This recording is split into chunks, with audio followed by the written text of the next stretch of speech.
Thomas Paine, Thomas Paine, Thomas Paine, Sam Adams, Sam Adams, Sam Adams, Benjamin Franklin, Benjamin Franklin, Benjamin Franklin. These men spoke up for what they thought was right. From their courage came such documents as the Declaration of Independence and the Constitution of the United States. From their willingness to speak what was sometimes unpopular but right, we enjoy such liberties as freedom of speech, the right to keep and bear arms, and freedom of religion. There are those who still wish to oppress our freedoms, and there are still patriots willing to stand up and defend life, liberty, and the pursuit of happiness. Men like Zeb Bell, who honor our founding fathers and what they stood for. It's now time for Zeb at the ranch, speaking up and defending your freedoms. Brought to you by Magic Valley Les Schwab Tire Centers and all of the other great advertisers on the program. And now, Zeb Bell. You have to ask yourself, how stupid are the Democrats and Joe Biden? Now, they tell us to wear masks and stay at home and stop our businesses, but the Democrats welcome illegal aliens to cross our borders, sick with COVID, and they, the illegal aliens, can go anywhere. How dumb is that? Here comes Kate Smith and God Bless America, followed by a patriot to call in with our Pledge of Allegiance. Come on, callers with the pledge. Don't let me down. Good morning, good morning. And a good morning to you and yours. I'm Zeb Bell, Zeb at the Ranch on this Thursday, March 4th, and brought to you by our major sponsor, your Magic Valley Les Schwab Tire Centers. All 7 locations serving you with the best in tires with a big spring tire sale going on right now. And don't forget, too, Burley Physical Therapy and Rehabilitation at 1263 Bennett Avenue, Suite 2 in Burley, helping you get back to being you. Right now, let's go to the phone line and have our Pledge of Allegiance. Good morning. Once again, good morning. And to the republic for which it stands, one nation, under God, indivisible, and liberty and justice for all. Earl, how are you up on the mountain this morning? I'm trying to get this ragged old body moving. I understand. I have that problem every day. Thank you for calling in with the pledge, even though we missed a little bit of it. God bless you. I appreciate it. Thank you so much. Good man up there. You're welcome. Thank you. Thanks, Earl. Earl Warthen, a good guy up there at Albion. All right, now it's time for the weather, brought to you by K&R Rental at 256 South, 600 west of Hayburn. Roger, good morning to you. And they say, get ready for spring. What are we now? About 16 days away from the official incoming of spring. Can't wait. Oh, I mean, regardless of what the calendar says, we're probably still going to get some bad weather. But anyway, the weather forecast brought to you by K&R Rental on the Burley-Paul Highway. They've got all the tools and equipment you need to get ready for spring and summer at K&R Rental, 678-3122. Right now, it's going to be a toss-up. It's either going to be Scotty or Gina. Here's the weather. We are continuing on this warming trend throughout the rest of the week. Here is a look at your weather forecast. Few clouds for this morning. That's going to burn off. We are expecting mostly sunny skies by the afternoon with a high of 57. Tonight, mostly clear with a low of 29. Tomorrow, another beautiful one. Sunny skies, high of 60. Expecting mostly cloudy skies for tomorrow night with a low of 34. Partly sunny for Saturday and 57 with an overnight low of 32 by Sunday. Sunny and 55. That's look at your weather for Zeb at the Ranch. I appreciate that. Thank you, Gina. And brought to you by Roger and his excellent staff, where they can offer all the best tools and equipment for long and short-term rental. Absolutely. I'm talking about K&R Rental. Right there on the Burley-Paul Highway. You can't miss them. And if you got questions before you stop over, be sure and call them at 678-3122, K&R Rental. Want to also give a great, I'll be with you in a second, caller, I promise. You know the drill. We'll be right with you. Don't forget Ramsey Heating and Electric. Hello, Ramsey's. 7 decades 7 decades of service to you. All your heating, cooling, and electrical needs, all. I mean, that encompasses everything. And very highly trained individuals that are going to be serving you. My goodness, they provide warm winters and cool summers at 2600 Overland Avenue in Burley. The number to call, 678-0459. They're open 7:30 to 5 Monday through Friday. The best. Ramsey Heating and Electric, serving you. Caller, good morning. Good morning, sir. My friend. I am livid on how they are treating our National Guard in Washington, D.C. Well, livid is not a good word. There's other words, but you and I can't say them on the radio. I have never in my life followed a more disgusting story than what's happening to our troops. Exactly. These people, I have to call them people, I can't say what I want to call them on the air, they have no respect, none, for our military who is willing to lay their life on the line to protect our freedoms and to protect them. And they cannot appreciate it. They should be hung out to dry. And I'm just apt. I don't even know what to say anymore, Doug. And we got a little feedback here, Sean, please. I am so upset at this Biden administration that's only been in office just a little under 2 months that I don't want anything to do with them. I don't want them to stay in office. I would relish the fact if they replaced Joe and then had to replace Kamala and whomever. But to feed our troops, made to eat meals that have pieces of metal in them and meals that are rotten and the food's no good. How can they do this?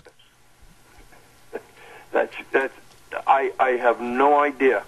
I mean, these guys are back there taking time away from their families and their work, away from their communities, away from their jobs for optics is what I see. Well, there was a big scare, Doug, and this again is the Democrats. As of yesterday, the House adjourned business for the week, and you know why?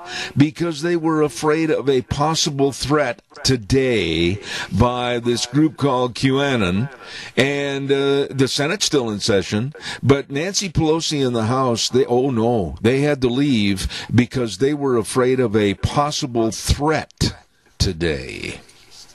Yes, and I seen an article on that, or a story on that last night, and the guy pulled up all of the posts from QAnon or whatever they call it. The last post was December 8th. Yes. Said nothing about March 6th. Well, here we go with a administration. Somebody called me the other day and chewed on me a little bit and said, how come you don't show any respect for the presidency? And I said, it's obviously clear to me that you don't understand. In order to get respect, you have to show respect. And when you have a presidency and an administration that has no respect for the American people, with the executive orders that have been thrown on his desk and he signed them, that are hurting Americans all across the board, how in the hell can you have respect for them? Exactly, and the question back to them is, where was your respect the last 4 years? You've got that, my friend. I mean, you show no respect, but you want us to show respect? Well, here's the deal. When the Biden got up yesterday, in his very demented way, called various states and governors, i.e. Mississippi and Texas and others, Neanderthals, because they want to go back to normal and they want to let the people have personal responsibility again. And this buffoon, Joe Biden, calls them Neanderthals. And yet at the same time, Doug, like I said in my opening remarks, they are so afraid Americans are going to go back to normal. Kids might go back to school. People might open up their businesses. People might go to church. But yet at the same time, they're letting all the sick and illegal aliens come across our border every day. Exactly. And where they're treating the illegal aliens better than they treat the citizens that pay their wages That should tell the American people something. They are not for America. They are for lawlessness. They are for taking us down to a third world country. And socialism. Exactly. And why are they passing a $1.9 trillion bill when they've got $1 trillion of the last one that has not been spent? Absolutely, and only 9% of that COVID bill, which is aptly misnamed, is only 9% of that's going to go towards COVID, the vaccinations, or the study of the disease, anything. 9% of that. I mean, we are being led by a bunch of doggone idiots. That's exactly right. And we need to call your representatives and, I mean, demand that they put this down. They need to demand that H.R. 1 they just passed. That thing should never even see the floor of the Senate. Yeah, and by the way, if you're not familiar with how this H.R. 1 is going to affect people, it's going to have a huge effect on the voting in this country. It's going to have a huge effect on not having any voter IDs at the polls. It's going to have a great impact of more mail-in ballots, and it's going to allow felons to vote. This is insane. It is, and you're going to be registered to vote at birth. Yeah. Yeah. I mean, hello, people. If you like the way the 2020 election was run, then that's the way they want to run all of them. Yeah, but basically coining the phrase, you ain't seen nothing yet. That's right. So, anyway, you got another caller, and everybody, we need to do what we can for our senior centers. Amen. They struggle in this time of year. There's not much garden produce coming off and that, but donate to them and help them. And if you're going to plant a garden this year, plant a little extra. Yep. And then donate it to a senior center. They will love you for it. And go eat there and leave with a full tummy and a full heart. Hey, Doug, appreciate you very much. Thanks for calling in. Thank you. Caller number 2, I'll be right there. I want to remind everybody about Denny's Restaurant. And I have some breaking news to all the lunch bunchers. Stay tuned. You're going to be coming back to Denny's Restaurant, America's Diner at 611 North Overland in Burley, and also at 291 Pole Line Road in Twin Falls. They've got a great new menu. The bowls, the Mama D's Pot Roast Bowl. That'll knock your socks off delicious. Or how about the Chicken Addiction Bowl? And listen to this dessert, man. I'm talking about a signature skookie. What's a skookie? It's a warm chocolate chip cookie filled with molten chocolate and topped with vanilla ice cream and salted caramel. It's fantastic. You better get over there and enjoy all the great food at Denny's Restaurant, America's Diner at 611 North Overland in Burley. And a quick note before I get back to my calls, I apologize for me being so late.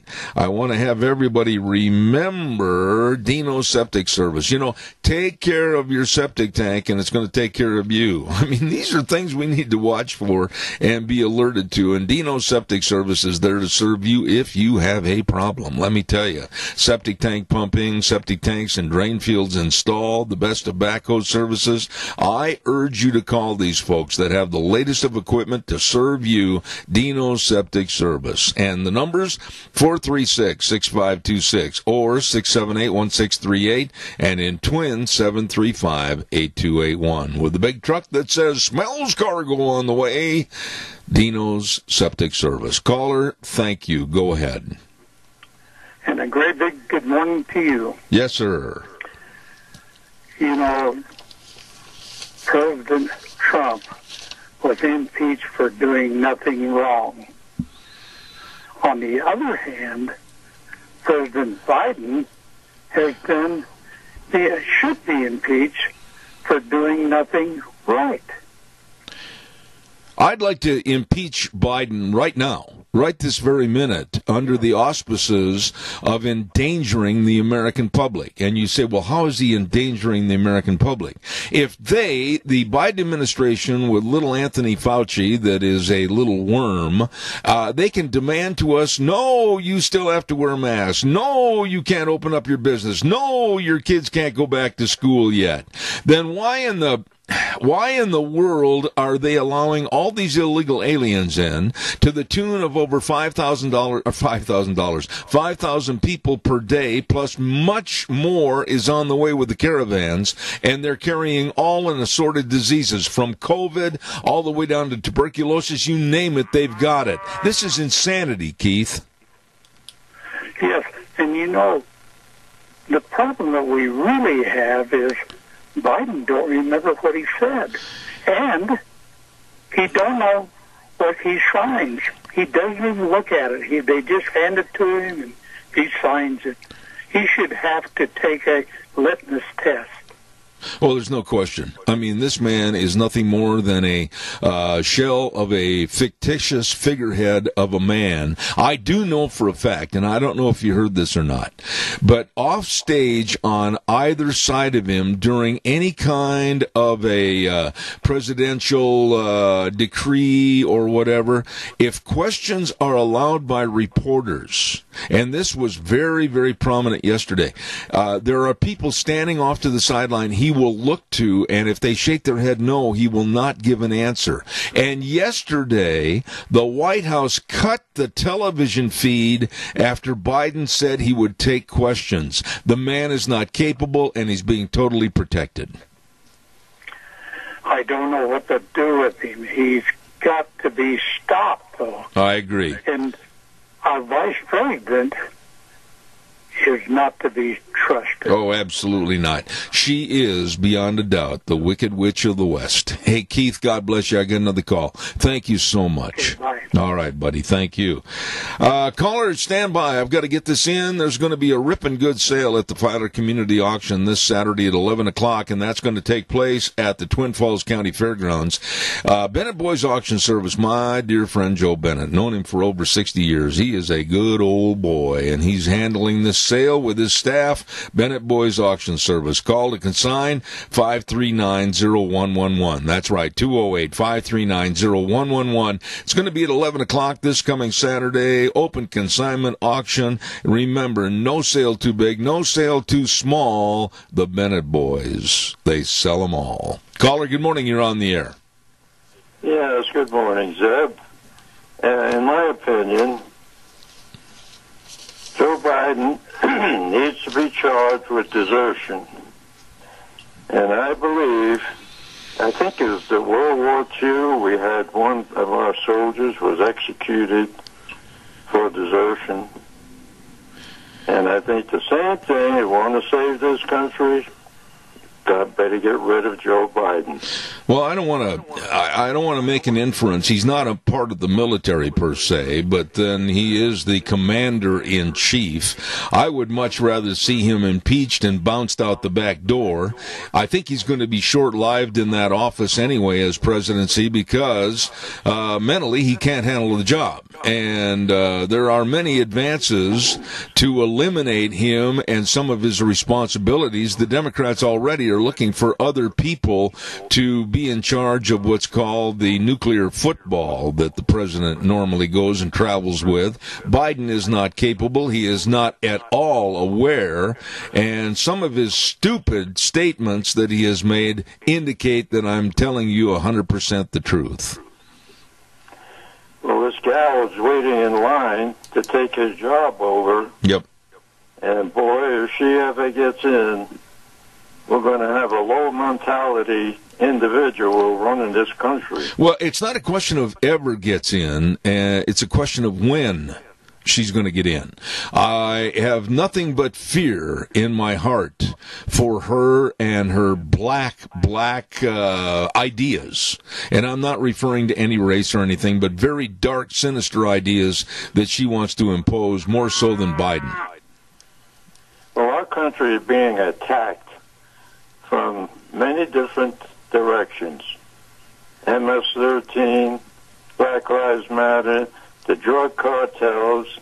Now, these children that are being used as weapons to bust our economy were being attacked in that direction.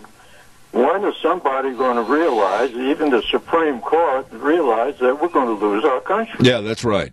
Right now, we have got, I think, more to worry about with this lack of a president than ever before in the nation's history. We have a howdy-doody president, meaning he's a puppet on strings right now and not aware of really what's going on whatsoever. I am more worried today than I've ever been in all my 73 years. Well, I see it happening. All right, Tony. Listen, the very best to you and Mary. God bless you. Thank you so much. Okay. All right. Caller, good morning. You're on the air. Go ahead. Morning, Zeb. The thing we have to keep in mind is that we get rid of Biden, elections have consequences. We get Harris. We get rid of Harris, who do we have? Pelosi. That's why the elections are so important, and that's why we need to get out and vote as patriots. I totally agree with you, but I'm going to say this, and you can kind of debate with me or not if you think this is true. I personally, right now, this minute, do not believe the United States of America is being run by Joe Biden. I don't think that it's being run by Kamala Harris. I'll tell you who I think is running this country. She's behind the scenes. She's the greatest liar of all time, and that's Susan Rice. You know, I wouldn't argue the point with you. I think it's more sinister than that. I think it's people like George Soros and Hillary Clinton that are behind the scenes pulling the strings. And I'm surprised you didn't mention one other name that should be right there with Rice, and that was the fact that Barack Obama had put Rice in a position basically to where she was the power in control in the Obama administration, and I see the same thing happening right now. I agree. And that's why I'm saying that elections do have consequences, and we've only got a year and a half before we have another one. So we need to get our act together and go vote and make sure that H.R. 1 doesn't become law. Amen. And I'll tell you something else that I'm really concerned about with this next election, and I think you will agree with me. It's about high time that the Republican Party got their big boy pants on and their big ladies' dresses on and started acting like professional politicians that are working for their constituents. I'll be honest with you, Zeb, I haven't seen either party working for their constituents. There you go. I agree. It's so good to hear from you this morning, and I appreciate that. We've got to get back to the values of being an American. Thank you so much. Have a good day, Zeb. God bless you, sir. Thank you very, very much. Let's see. I've got a call coming in. I think it's probably on the line. I'm going to check with Sean. He's the quarterback over there. Sean, do we have called in yet? They haven't called in? Okay, I'll do a quick commercial. I want to remind everybody about Barry Equipment and Rental, sales, service, and parts. At Barry, and they've been with us for a long time. Eli and the crew in Twin, and of course, all the great folks over at 159 West Highway 30 in Burley, the Nampa location. I mean, Barry Equipment and Rental. They got all the Bobcats, all the shapes and sizes. They've got a brand new inventory, all the trenchers, scissor lifts. They've got the big Doosan wheel loaders and excavators. For the lifting, the digging, the pushing, and the carrying, these folks are ready to help you. Stop in or give them a call. Absolutely phenomenal low rental rates. And if you want to buy, great financing at Barry Equipment and Rental in Burley, Twin Falls, and Nampa. We're expecting a call, and maybe this is it. Good morning. You're on the air. Hello, Zeb. Go ahead, please. This is Dennis Hakes calling. Well, Dennis, thank you for calling in this morning, and you've got an event coming up on this Saturday, March 6th. Quickly tell us about what's going on. On March 6th at 10 a.m. over at North Freedom Park in Burley. It's right by the bridge and over by the marina. We are going to gather, and we're going to burn the mask. And this is put on. There's events like this going on all over the state. I know you've been talking about what we can do and how confused we are about our president, but this is something that we can really do to have an impact on our local government. We are going to show them that we do not want their mandates. We don't want their restrictions. We want our freedom. And it will send a very strong message to our state representatives. Well, Dennis, I've got to ask you this. And again, Sean, we've got feedback on this call with Dennis Hakes, please. When I mentioned in the opening remarks this morning about how stupid, absolutely stupid, the Democrats and this president, Joe Biden, are in telling you and I and everybody to wear masks or a multiplicity of masks, stay home, close our business, etc., but yet down on the border, they're letting 4,000 to 5,000 people a day and more come across our borders that are absolute carriers and are sick with COVID-19. This is insane. It is totally insane. So it's not about the mask. It's not about COVID. It's about separating us as individuals, getting us to close our mouth, to not talk to our neighbor, to be afraid of our neighbor. It's a fear tactic to take us over. And we have got to reject it, Zeb. We have to reject it. Well, we can see the takeover, to use your words, happening when we talk about the loss of free speech. They're already making overtures to me and my business, the left. They don't like me, and quite frankly, it's a mutual admiration society. I don't like them either. And I'm going to do all I can to fight with them. But I think the problem we have, whether it's on a state or national basis, we have too many politicians that are concerned about retaining their seat of office, whether it's in the House or whether it's in the Senate. And by golly, it might be time to clean house. It is time to clean house. We need people that will represent the will of the people, and not whoever's paying them or whatever's happening. I don't know. I have no idea what their motivation is to see the way they vote. It concerns me greatly. And I just hope that all citizens that have time to come out, make time to come out Saturday morning at 10 a.m. Bring some masks. Burn the mask.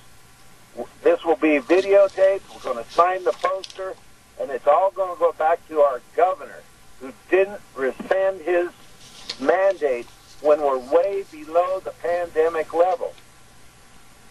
Well, I wish you a great success on Saturday morning at 10 o'clock. And, Dennis, I know that you've been very inspirationally involved in our freedoms and what's being taken away from us. And so I'm going to urge everybody to be there at 10 o'clock this coming Saturday, March 6th, at the Freedom Park Marina, and burn your mask and let everybody know we want our freedoms and rights back as American citizens. Absolutely, Zeb. That's what it's all about. God bless you for your call, Dennis. Thank you. Thank you, Zeb. All right, sir. Thank you. You know, I pray that there'd be more people that would get involved in this kind of activity. I'm not going to sit back on this program and let government and stupidity run over this show with the asinine, ridiculous cancel culture that's out there, and people that are saying, oh, thou shalt do this, thou shalt do that, when really it's against my constitutional rights. And I mean this when I say this, and I know it sounds callous. The hell with them. We have rights as American citizens that I am not going to sit back, and I praise Dennis Hakes and others for standing up and saying, no, we're not going to let you do this. And now more than ever before, I think, in our nation's history, with this administration taking over, we have to be extremely careful and extremely cognizant of what they're trying to do. Caller, good morning. You're on the air. Good morning, Zeb. I remember way back there you said the gas prices were going to come up. Mm-hmm. Of course they have. And now I use a taxi service. It's given me excellent service. But they, because of the gas price raise, have had to double my fees. Yes. So, another thing against the Biden administration. I can barely hear you, Linda, but I'm sorry. Our connections this morning aren't that good, but everything that goes on, and you want to be listening this morning if you can at 9:30. I've got the greatest economist in the United States, Dr. Michael Busler, coming on the program. Every single thing that we do daily is, in some respect, related to energy. And when these buffoons that sit there in their Oval offices and their senatorial and representative offices, and they say that they're going to belly up to the bar with the green energy campaign, and it's going to hurt everything from food distribution, everything. Yeah, where are they going to get the land for the parking lots to plug in to make all those plug-in stations? And who in the world wants to stop every 2.5 hours or whatever and plug in their car for so many hours when they're on a trip? Well, you won't be on a trip. You won't be on a trip, because I'll guarantee you, if you're leaving Des Moines, Iowa, and you want to show your kids the old famous Route 66 in the United States of America, you better not take that highway, because you're going to be stuck out in the middle of nowhere. That's right. What a mess. Are they stupid? What is it? Yes, they are. And? Yes, they are. They're cunningly stupid, because it's all a plot to get you and I not to do or go or be anything. Yeah, exactly. And I don't know how to get rid of them, but God help us, there's got to be a way. Linda, it's so good to talk to you again. I hope you're doing well. And don't forget, we have some surprises. Lunch Bunch is on the return. I'm going to tell you more in the next couple days. okay, I'll be listening. Okay, thank you, Linda. God bless you. I'm so glad that everything went well on your wonderful trip for you, and especially for Deanne. Oh, this is terrific. Especially for Deanne. Thank you so much. Appreciate that.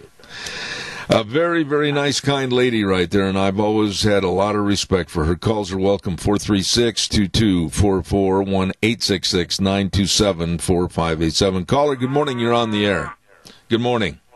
Yeah, Zeb, the greatest explosion of population is going to come when that 117,000 children hit the border.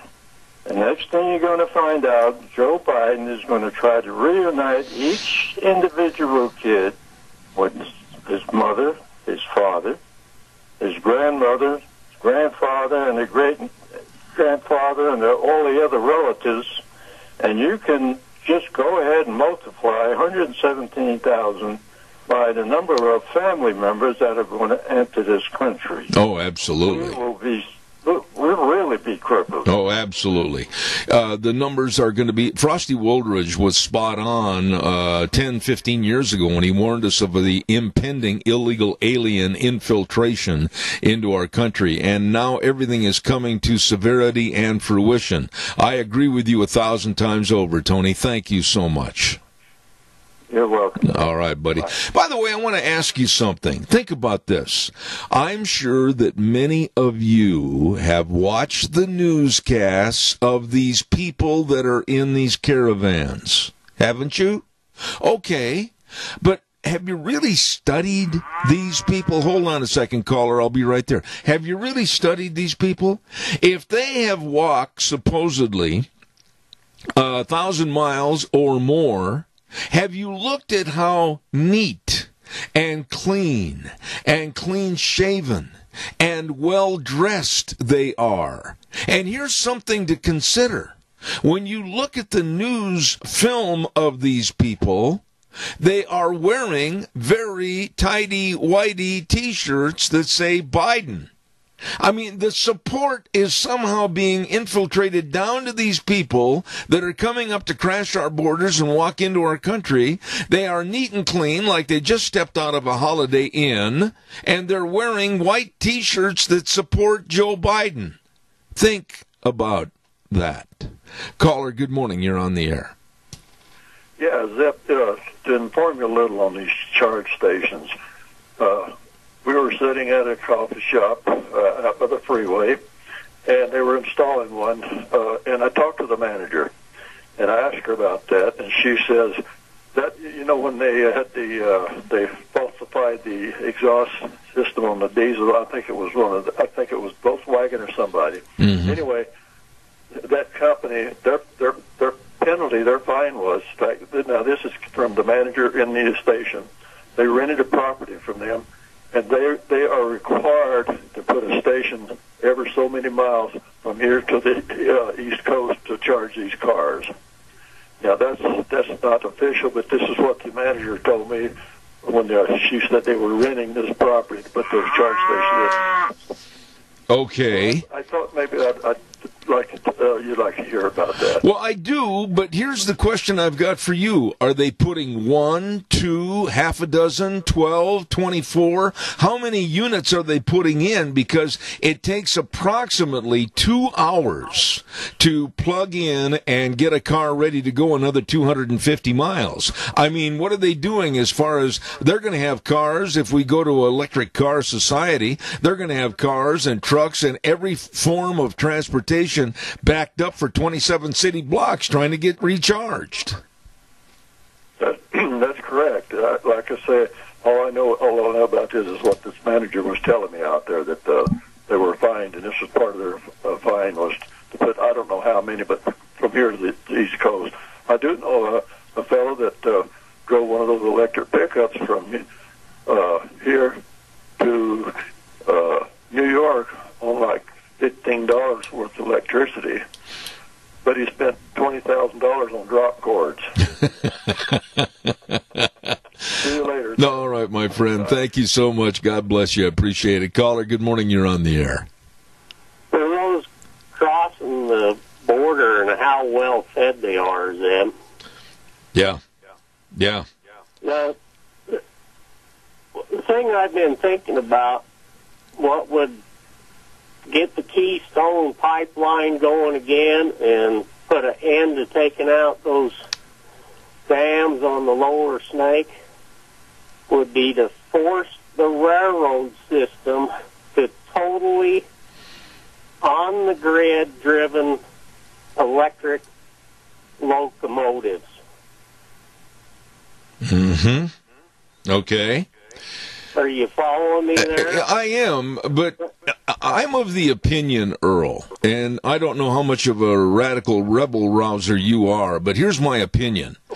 I believe right now that we have to revolt. I believe that when somebody says shut it down or don't do something, we need to do it anyway. I believe the Keystone Pipeline should still be running. I believe they should have their own security forces and make forth the idea that it's not going to be shut off and they're not going to be shut off. I think that we've got to revolt in any way possible in this country, shy of violence, and just tell the government this isn't going to happen your way because you're wrong and you're infringing on the rights and freedoms of Americans and absolutely destroying lives. You're absolutely right there, but what I'm saying, this would force the hand of Warren Buffett. Yeah. And he wouldn't be able to control the pipeline or the dismantling of the dams on the lower Snake. I'm not as concerned at all with Warren Buffett because I don't think he's as much of a fly in the milk as the George Soros ilks and others like him. George Soros has made it poignantly clear all through his life that he hates America and he'd like to see a severe change in what happens in this country. And quite frankly, with his millions and billions, he can do it. Yeah, I could have mentioned his name, but I was thinking of Warren Buffett. Seems like he's got a hand in the railroads. Maybe Soros does too. Yeah. I'm just... This total stupidity has got to come to an end, then. It's only been... Think about this. In your lifetime, have you seen such absolutely devastating, serious, and denigrating things happen in a matter of 40-plus days? I never have. Well, it gets worse every day. Yeah. Yeah. It more than multiplies itself. It's like a cancer that is sitting back east in Washington, D.C. right now that is spreading with a fast-growing amoebic cell all over this country to put down anyone with conservative thought or anyone that wants to apply the principles of what this country was founded on and get rid of them, and that's scary as hell. Well, they're dumbing us down to the point there's no more work ethic left in this country. You've got that right. Really getting to me. Earl, it's always good to talk to you. Thank you so much. I've got to get a weather in, and thank you very much. Appreciate it. And to the caller... Thank you. All right, buddy. To the caller that's waiting, I'll be right with you, I promise. I want to tell everybody about Mount Harrison Audiology and Hearing Aids. Oh, my goodness, do they know hearing and hearing health. And if you have a problem, they can help you. I know they help me. So why don't you please pick up the phone and make an appointment at 312-0957. I'll say the number again, 312-0957. Unique treatment plans for each individual patient. They know and they can help you. Don't put it off. Don't put it off. Call them today. Right behind the Minidoka County Hospital, across from the emergency room, Mount Harrison Audiology and Hearing Aids. And right now, here's Gino with the weather. We are continuing on this warming trend throughout the rest of the week. Here is a look at your weather forecast. Few clouds for this morning. That's going to burn off. We are expecting mostly sunny skies by the afternoon with a high of 57. Tonight, mostly clear with a low of 29. Tomorrow, another beautiful one. Sunny skies, high of 60, expecting mostly cloudy skies for tomorrow night with a low of 34. Partly sunny for Saturday and 57 with an overnight low of 32 by Sunday. Sunny and 55. And that's look at your weather for Zeb. Thank you very much, Gina. Always a very great weather forecast. And thanks yesterday to Scotty for filling in, too. Brought to you by Mount Harrison Audiology and Hearing Aids. Oh, my goodness sakes, with hearing loss, you could also be risking cognitive decline. Don't put this off. Get a hold of them today at Mount Harrison Audiology and Hearing Aids, 312-0957. Caller, good morning. You're on the air. Hello, Mr. Bell. How are you? I'm old and fat and tired. Go ahead. You're on the air. Well, you used to tell us to come a-riding when I rode with the posse years ago. Hey, this is Robert Griffin. I am friends with Dennis Hakes about this mask burning thing. I just want the people to realize it's not, we're not saying don't wear a mask. If you want to wear a mask, that's fine. If you want to have a vaccine, that's fine. We just don't want the government mandating to parents what they should do for themselves, for their children, that kind of thing. And I'm like a lot of these callers that you've had this morning. Like 3 or 4 months ago, I was all ticked off and whatever, but that doesn't really do any good about solving issues. So I have, you remember about 2.5 months ago, there was a mask mandate that was trying to get passed about we're going to get fined $300, 6 months in jail. Yeah. Well, that stirred a bunch of people up, and we had a great group show up at the county commissioner meeting in Minidoka County. Since that time, we have formed a group called Minnecasia United We Stand. You can find this on Facebook.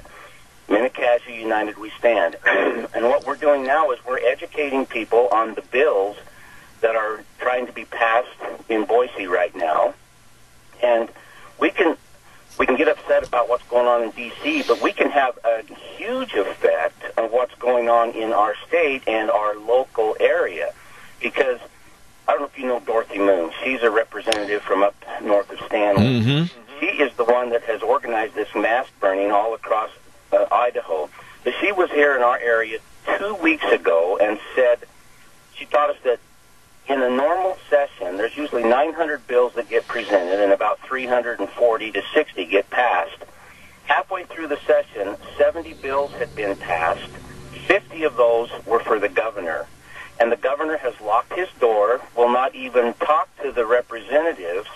And the representatives are fighting to try to open up our state, open up businesses, get rid of the limit of 50 people. They're trying to do that. And we, as local citizens, can have a huge impact by getting involved and learning what's going on in our area and what the bills are trying to be passed in our area. and making sure that what Washington, D.C. passes might not affect what goes on in our state in Idaho. I totally agree with everything you're saying, and I'm going to have to curtail some of our conversation to be fair to some of the others that want to get in, but I will say this.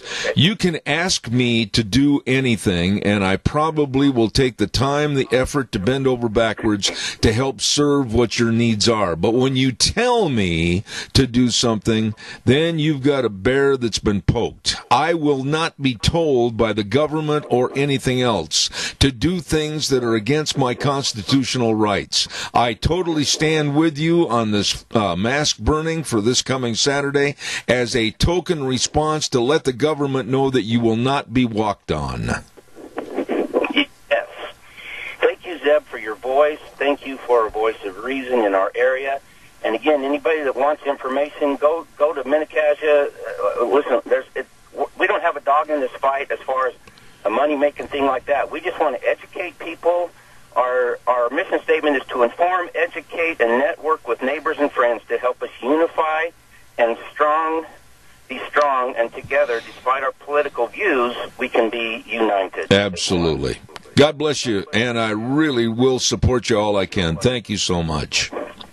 Thank you, Zeb. All right, sir. I tell you what, and it goes without saying, if you listen to this program, I mean, you can ask me, and a lot of people that know me very well, and my lovely wife, if you ask us a favor or you need some help or whatever, we'll go out of our way to assist you. But when there is you will do this, don't bet on it. I am sick and tired, as an adult white male in this country, of government, overlapping government, telling me what I'm going to do 24/7, wrecking my retirement. Now, admittedly, I just took a month off. I took 3 weeks off, actually 3.5 weeks, much of which was for medicinal purposes for my wife, and some of which was for a vacation that we, quite frankly and boldly, I will say, was well-deserved.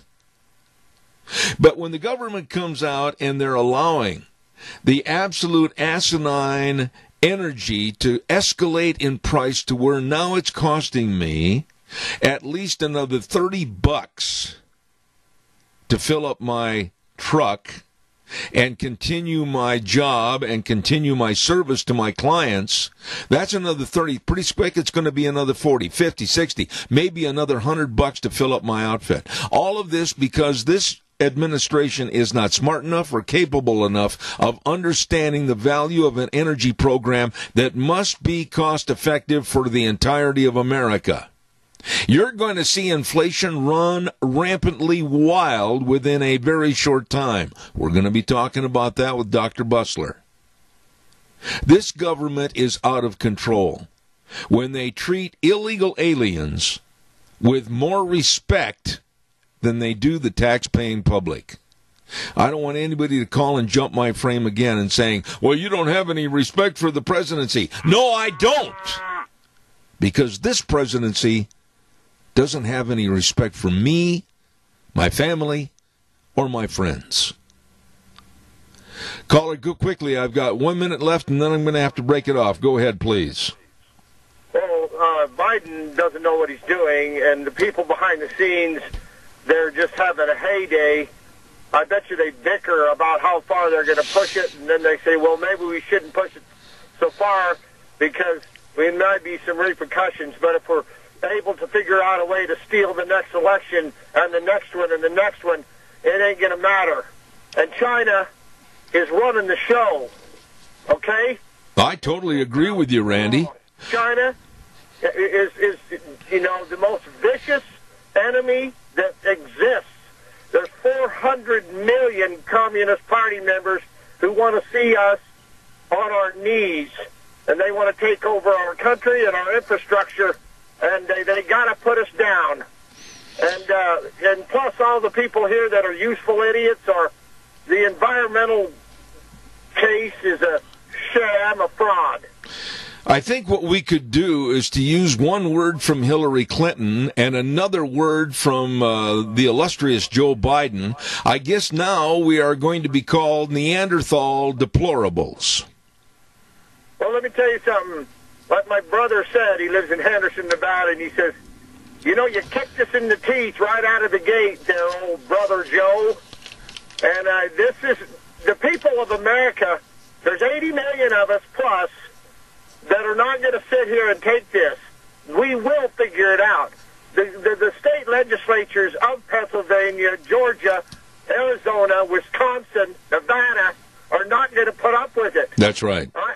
The awareness of what is going on, and now, after 40 days of straight hell, the people, if you're not awake now, brother, I guess you better go climb in the grave. You better find a new alarm clock. Randy, I'm sorry I'm late. I got to run. Thank you so much. God bless you. Hey, great big spring tire sale. I mean a big spring tire sale going on right now at your Magic Valley Les Schwab Tire Centers. Don't miss it. Don't miss out. Get on in there because I'll tell you what, you need new tires. They've got the best. All the tread designs, all the sizes for all vehicles. Don't drive on unsafe tires. Make sure you've got excellent tires to protect you and your family, along with the best in brake service, front end alignment, shocks and struts, and batteries. They really care, they really know, and they provide the best in service to you. Your Magic Valley Les Schwab Tire Centers, James and Buell, Dan on Pole Line in Twin Falls, Lane and Rupert, Mike and Jerome, Dave on Blue Lakes and Twin, the Twist family in Paul, and my buddy Trent on Overland in Burley. The best. Your Magic Valley Les Schwab Tire Centers. Got to run to the news. Be back in 7. Don't go away.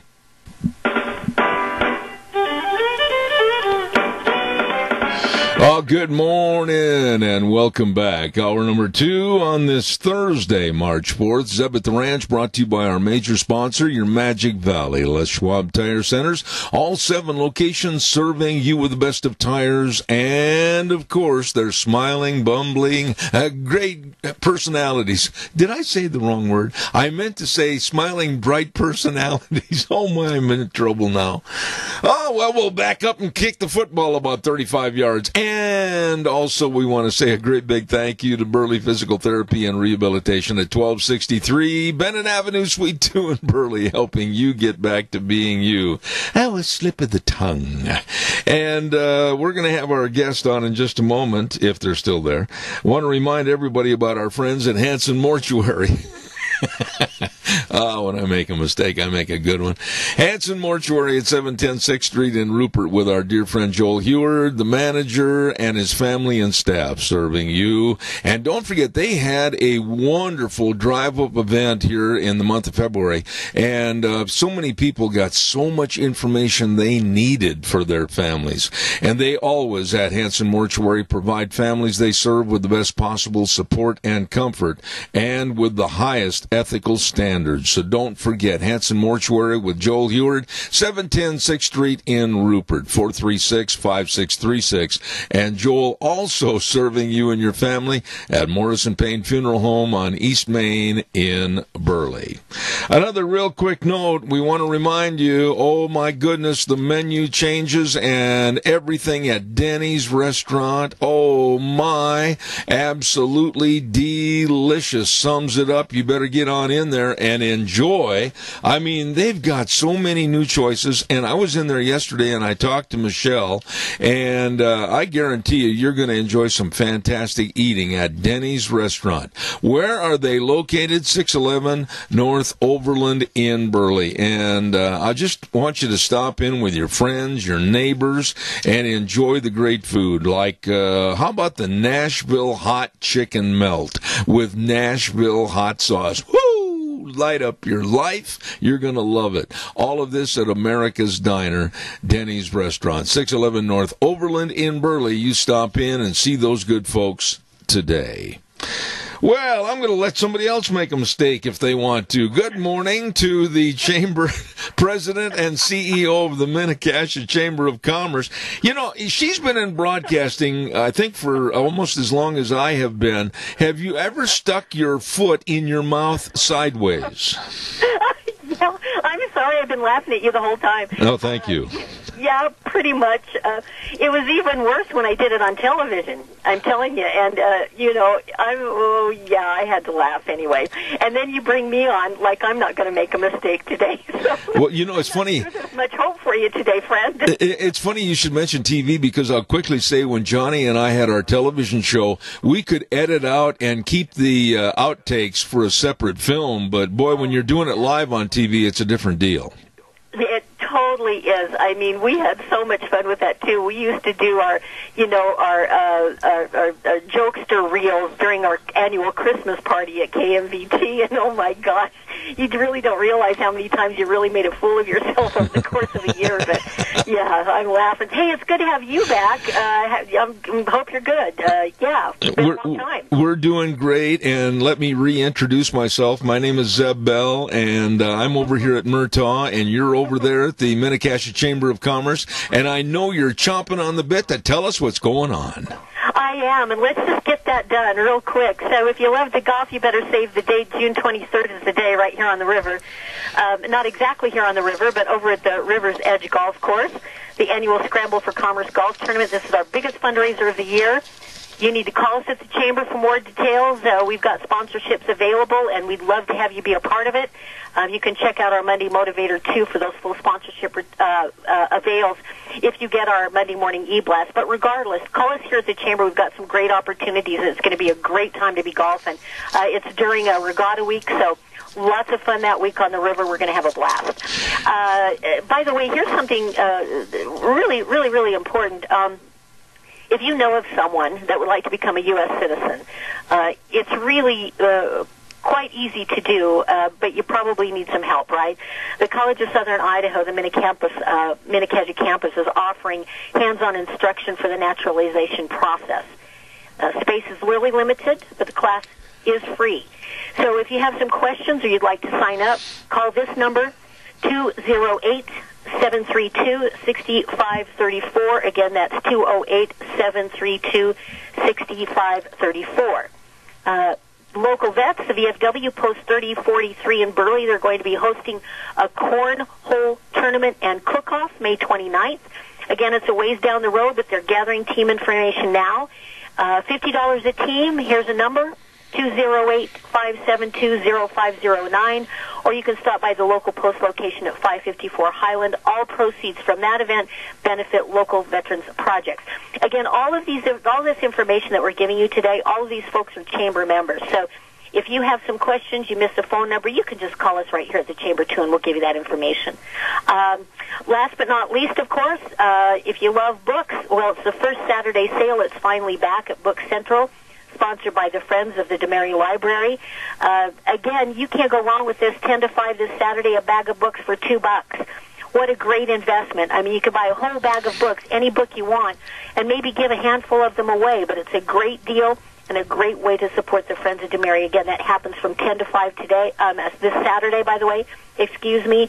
Again, all proceeds benefit the DeMary Library in Burley, and I believe they're located on 5th Street just behind U.S. Bank, so you'll know where that's at in Rupert on the square. Last but not least, like Hello Flowers in Rupert, like Kim Hansen Chevrolet in Burley, like Top Cat Java and Cafe in Rupert, they've all become members of the Chamber of Commerce just this year. We're so happy to have them. We connect business to business and business to community. That's what we do here. And we can help you get started. We're open typically unless we're at an event Monday through Friday, 9 to 5. You can like us on Facebook for lots of great things we're doing with the social media aspect. And we also support all of our member events on social media as well. So that's one of the things we do for our members. You can check out our website at MinnecastiaChamber.com, or again, just stop by here. We're right at Riverside Park in Hayburn. We'd love to meet you and to get you part of this great organization. The least you could have done is made one small verbal fluff to make me feel a little better after my fiasco. But I guess maybe the only way I can... You're just back in the saddle again. Give yourself a break. You'll be fine. Okay, thanks. Nurse, I appreciate that very much. Here, take this shot forgot and call me in the morning. But you should be fine. I hope so, because now I'm going to get a chance to get even, because we have a trivia contest for you. I was hoping you'd forgotten that. No, I meditated on this in Arizona, and I think I've got one. This is going to be a good one for you, because this is at a time when I think you were watching this TV show in your younger years, okay? Okay. Let me have it. I mean, it's so disappointing. I don't even feel like I can even remotely get ahead of this game. Well, we're going to make sure you don't. My self-esteem is strong today, so let me have it. Okay. From 1970 to 1977, Mary Tyler Moore had a TV show. What was her character name in the Mary Tyler Moore show? It was Mary, right? Yeah, but what was her last name? Dang it, I got half of it right. Mary, I can't remember. Mary Richards. Mary Richards, that's right. So 50%, I can count that, right? Yeah, but wait a minute. How can you claim 50% when I gave you her first name in the first place? No, you didn't. You didn't. She could have been anybody, Zeb, in that show. But she wasn't. Laura Smith. But no, she was Mary something. I mean, I do remember that. I think 50%. I think your audience would support me in this measure. You sure that you and my wife aren't sisters? We're pretty close. We've known each other a long time. We talk regularly. Is that what you mean? I'll tell you what. Listen, it was Mary Richards, and I'll give you 50%. Next week, I'm really going to lower the boom, so here we go. Next time I'm in trouble. Hey, I'm so glad you're back. Glad you guys had a great time. And again, all kidding aside, you're so good to us here, Zeb, at the Chamber, and we just want you to know how much we appreciate that. So thanks for all you do. Well, let me turn this around in a very serious fashion. You have done an outstanding, underline that word, outstanding job as the president and CEO of the Chamber. God bless you, and thank you for all you do over there. Well, thank you so much. It's a privilege. So we just need to all stay together and, be nice to your neighbors, and let's look out for each other. We're going to have a great 2021. Let's do that. All right. Thanks, Penny. Appreciate it. Have a great day. Bye. Penny Main, President and CEO of the Mini-Cassia Chamber of Commerce. Very, very nice lady. For all these events that are coming up, if you're looking for someone with background music that can play the guitar, I'm telling you, this man is so talented. I want you to think and consider Marcus Meeks. Oh, my goodness. He's available for dinners and banquets. This man can play the guitar. Oh, my goodness. I'm impressed with his ability, and he's back giving guitar lessons too. That's right. All you have to do is give a call to 312-9093. Write that number down. He's available for guitar lessons Monday through Thursday from 2 in the afternoon till 6, or even possibly before school in the morning for some students. Holy smokes, when you're talking about guitar lessons, you're talking about one of the best. Marcus Meeks at 1459 Conant Avenue in Burley. Be sure and get a hold of him today. He has got so many skills playing that guitar. Absolutely wonderful. You call him for lessons, 312-9093. Calls are welcome and appreciated. In just a moment, we're going to be visiting with Nick Greenwell. And before we do that, I also want to remind everybody about Cameron and Siemens Insurance. Hello, Todd and the rest of the crew. My goodness sakes, when it comes to life insurance, health insurance, retirement planning, employee benefits, all of this and a whole bunch more, they are there to serve you. Serve, the key word. Cameron and Siemens Insurance, Highway 24 in Rupert. Dedicated, responsive, devoted to serving you. Wow. All you need to do is just take the initiative and give them a call and make an appointment. 436-4424. Cameron and Siemens Insurance, Highway 24 in Rupert. Well, I'll tell you what. He said that I did not wake him up. But the idea was not really acceptable to me because he sounded pretty groggy when I talked to him this morning. Good morning to the man, the head man at Burley Physical Therapy and Rehabilitation and Elite Fitness, Mr. Nick Greenwell. Good morning. I'm going to have to turn my shower a little hotter in the morning when you call me early, Deb. Nick, how are you? I'm doing well. How are you, sir? I want to brag about your son, Josh. Can I do that for a moment? Please do. Every parent loves that. So please brag away. Well, I'm going to tell you that yesterday we went in there and you were tied up at your other location, Elite Fitness. And again, Sean, there's a little feedback here, please. And I got to tell you that Sean, in a most professional way, answered all of our questions and took care of Deanne with her injury to her ankle and everything. And I just don't think sometimes we appreciate people and say thank you. But to Josh, job well done. Thank you so much. Well, good. That's always good to hear.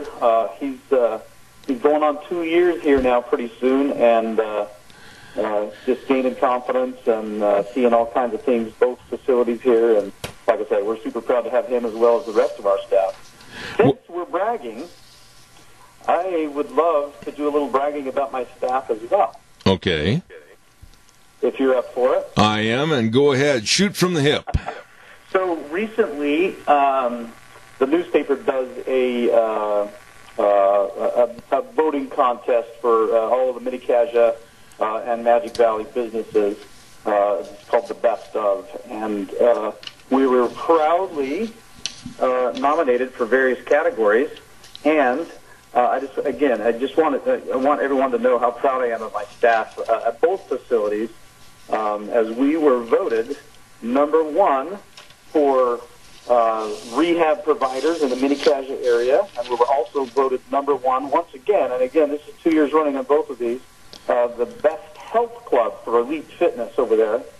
Amongst other categories, we also received awards for customer service, best place to work, and most importantly of all, I was voted most handsome boss. Now, may I interrupt right there? Some of the polling that took place had to be a slight bit jaded on that last remark. All right, well, maybe I wasn't being fully honest on the last one, but yes, super excited that we have such a good standing in the community and such a good reputation that people would refer to us as that and vote for us in those categories. And like I say, it's really nice to know that what we're doing is being received well, and it's appreciated by both community members and physicians in the area. And like I say, I can't say enough good about my staff at both locations. Here at Burley PT, we have 3 full-time physical therapists, and we have 4 physical therapy assistants, and a whole host of awesome techs in the back, as well as support personnel, billing people, and anyway, that's really neat. And again, over at Elite, we have we're just building all the time. We've got more instructors over there now. We've got more services available. We're doing skilled rehab over there now. We're branching out into mixed martial arts, and we have a whole studio over there of classes that we're teaching. And again, it's just makes me super proud of everything that's going on between both facilities. Let me ask you this. For somebody that just moved into the area and they said, boy, we need to become a member of a fitness organization like Elite Fitness, what would you suggest they do to find out about the different amenities and classes and everything? How do they find out all the information? Aside from popping in, which is obviously the very best way, so we can personally take you around the facility and show you what we have to offer, and show you a good group class schedule, maybe introduce you to a few of the instructors and the therapists and whatnot. But you can always call at 678-2155 and speak with our office manager, Cheyenne. Or you can be online and jump on our Facebook page, Elite Health Club Burley on Facebook. It has all of the information there on it, as well as on our Instagram page at Elite Health Club Burley. And we're working on a really interactive website right now where we can pay our bills and do all that kind of stuff as well. So that'll be coming soon. But, yeah, any of those would be great. You're welcome to call me here at Burley Physical Therapy. I'm happy to answer questions here anytime as well. Nick, let me ask you real quick. Are you on a speakerphone or directly into the phone? Nope, directly me on the phone. Oh, okay, because we had a little problem. It's fading in and out a little bit, and I thought I'd ask. Let me go back to Burley Physical Therapy and Rehabilitation for just a moment, and the people, and the education, and the knowledge. I was in there yesterday with Deanne, and I noticed there's people coming in with all varied and a sundry of items of problems, whether it's their shoulders, whether it's their arms, whether it's their legs, or whatever the case might be. There is a wealth of information that's housed inside Burley Physical Therapy and Rehabilitation. Your folks really know what to do. I'm pretty proud of them. Yeah, we pride ourselves on keeping up with all the current literature. Physical therapy in general is a very broad scope of practice. When you graduate from PT school, we're pretty highly educated on obviously musculoskeletal, things, muscle, joint problems, things like that. But we also do a ton of training in neurologic conditions like strokes and spinal cord injuries and all kinds of things like that, as well as pediatric conditions, geriatric things, all the way into burns and wound care. And like I say, there's a lot to it. And we were in school forever, and we're proud to here to share it and try and help people in the community. But yes, I highly encourage and pay for a lot of continuing education for all of my staff members. So again, we can stay up on the current things, and it's all about getting people better, right, and getting them back to their functional goals, whatever that is. And it's not the same from person to person. I may have 3 people in here today that have identical conditions, maybe a rotator cuff repair, and one of them's goal is to get back playing baseball next year on the high school baseball team, and one might be to go play with their grandson and be able to lift him again, and the third might be, I got to get back to work and feed my family. And so we try and customize our programs to get people back to doing what they love to do or need to do in order to make their lives more functional. That's the whole key functionality as far as not only keeping yourself fit by attending Elite Fitness at 1200 Oakley Avenue in Burley, but if you do have a problem, a slip, a fall, an accident, or maybe a surgical rehabilitation, you folks over there at Burley Physical Therapy and Rehabilitation are there to get people back to being themselves. And one of the things that we don't highlight enough is that you are the only business of this type that has a hydrotherapy pool. Explain the benefits of that pool one more time. You bet. Such a unique feature, particularly in the area. You usually don't see those unless you're in a bigger area, and I'm extremely proud that we do have that. We use it for a number of things, Zeb. We do see a handful of kids that have developmental disorders, that maybe they have extra tone or spasticity in their muscles, and we use the hydrotherapy pool in a way to help warm those muscles up. It's very warm and comfortable, and while we're in there, then we can apply our stretching techniques and our core balance things, and they don't even know that they're being, they're doing therapy. They just think they're hanging out and having fun, and so it's really great for that. But we use it a ton for maybe somebody has a couple of bulging discs in their low back, and all of their weight as they're walking on land is really, really causing a lot of discomfort and problems.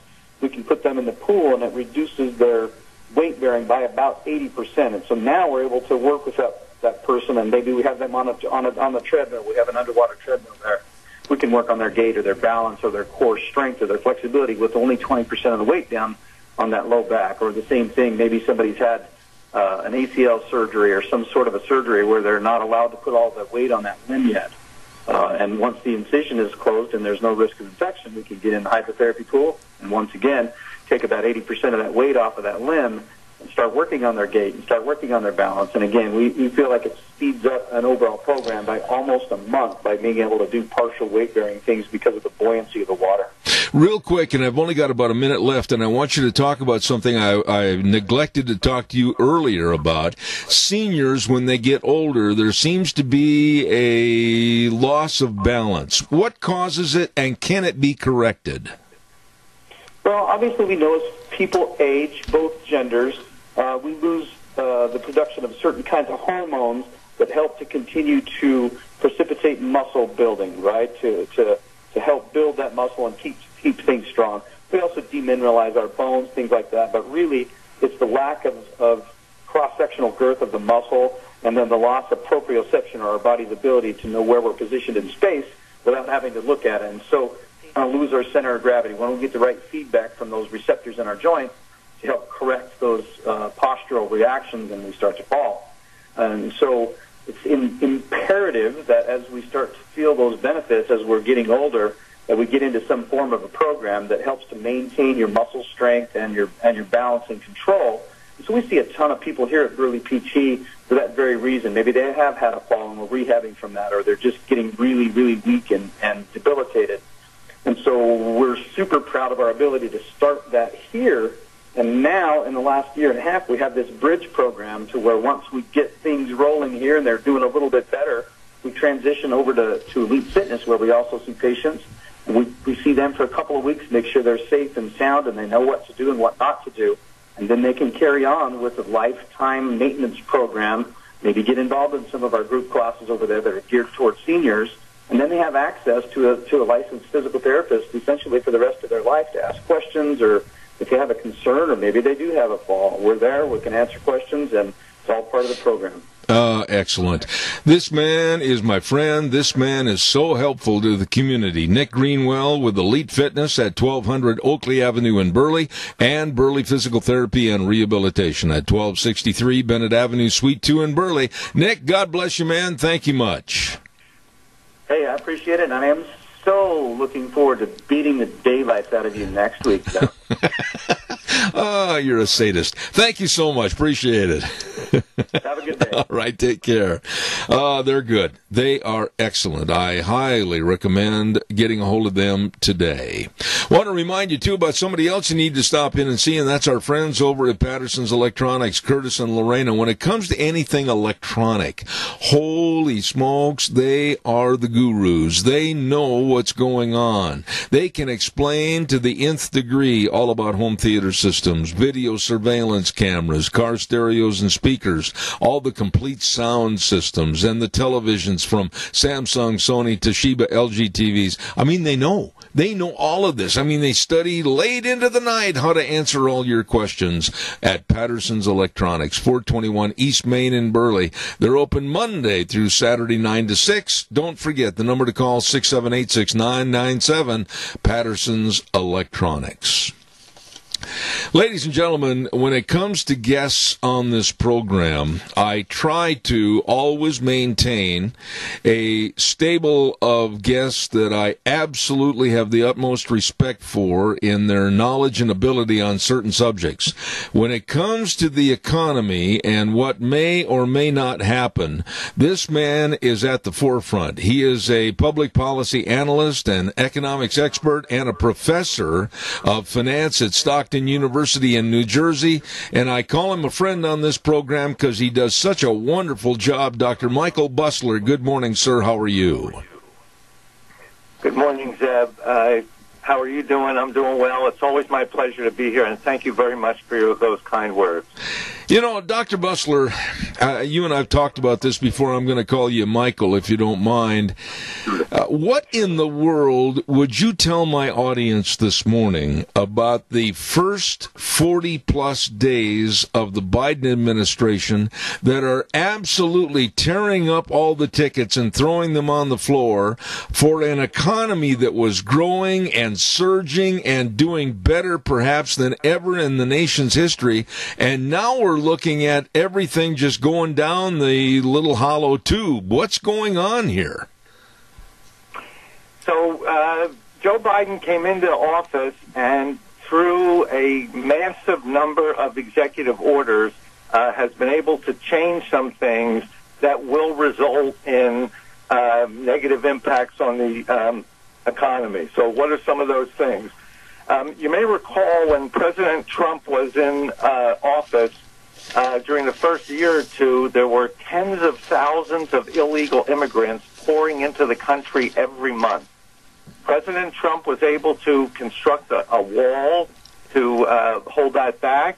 He was able to negotiate with the Mexican government to keep these people, first of all, out of entering even Mexico before they get to the U.S., and the ones that happened to get into Mexico, they would stay in Mexico until it was decided who could come in and who couldn't. As a result, the illegal immigrants numbers plummeted. Now, I think in February, the number of migrant children was up 350% over what it was at the end of, on a monthly average at the end of last year. So one big problem is all these illegal immigrants are going to start pouring into the country. Biden has sort of made the whole country a sanctuary country, so you really can't get them out. And the result of that will be more coming in here. They're willing to work, obviously, for a lot less wages than Americans are willing to work for. And as a result of that, that's going to have a downward effect on wages, and it will add to American unemployment since these people are willing to take these jobs and do them at a lower cost. That's one problem that is going to be severe. The other one that really worries me is, and he's only been in office for 43 days, but he's declared a war on fossil fuels. Finally, when the U.S. was energy independent, so that any geopolitical issues that occurred in the Middle East that would affect the oil market had no impact on us at all because we produced our own energy. In fact, we're even exporting some rather than importing. He canceled the Keystone Pipeline. He's looking at a couple ones, like the other ones, like the Dakota Pipeline, and he's just making. He also said that he's going to stop drilling on federal lands. All of that is going to restrict the supply of oil and gasoline. It will mean we're going to have to import some in order to maintain our needs, and worse, it will be very inflationary. I don't know if you bought gasoline in the last day or two, but it's probably 30, 40, 50, 60 cents a gallon more than you were paying at the end of last year. So just those two things alone will be devastating to the U.S. economy. Why is it, Dr. Bussler, that the common man and woman across the board, they can see the cost factors? I know that it cost me already $30 more per fill-up of my diesel pickup, and I need that diesel pickup for my other jobs.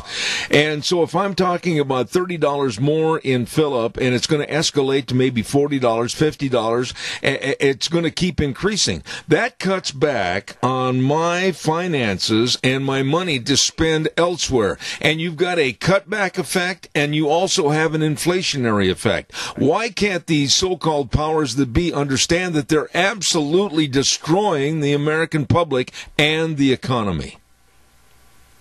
Because he wants you to drive an electric truck and not a gas-powered truck. So the reasoning is if we drive up the price of gasoline, it will then be more expensive for you to drive your diesel truck, which is typically diesel is actually a very clean-burning fuel. And as a result of that, you'll start to look to buy electric, and he wants everybody to drive electric cars. He would argue, even if there's some short-term pain associated with this, he says, it'll benefit you in the long term because within 12 years the earth is going to end, or we're not going to be able to breathe, or something. And he'll argue if you switch to electric-powered vehicles, you'll be able to breathe in another 10 years. That's why he's doing it. Well, the thing is, though, Michael, is that, I have a diesel pickup. I can't afford just to not trade it in. I can't afford to leave it sitting out behind my barn.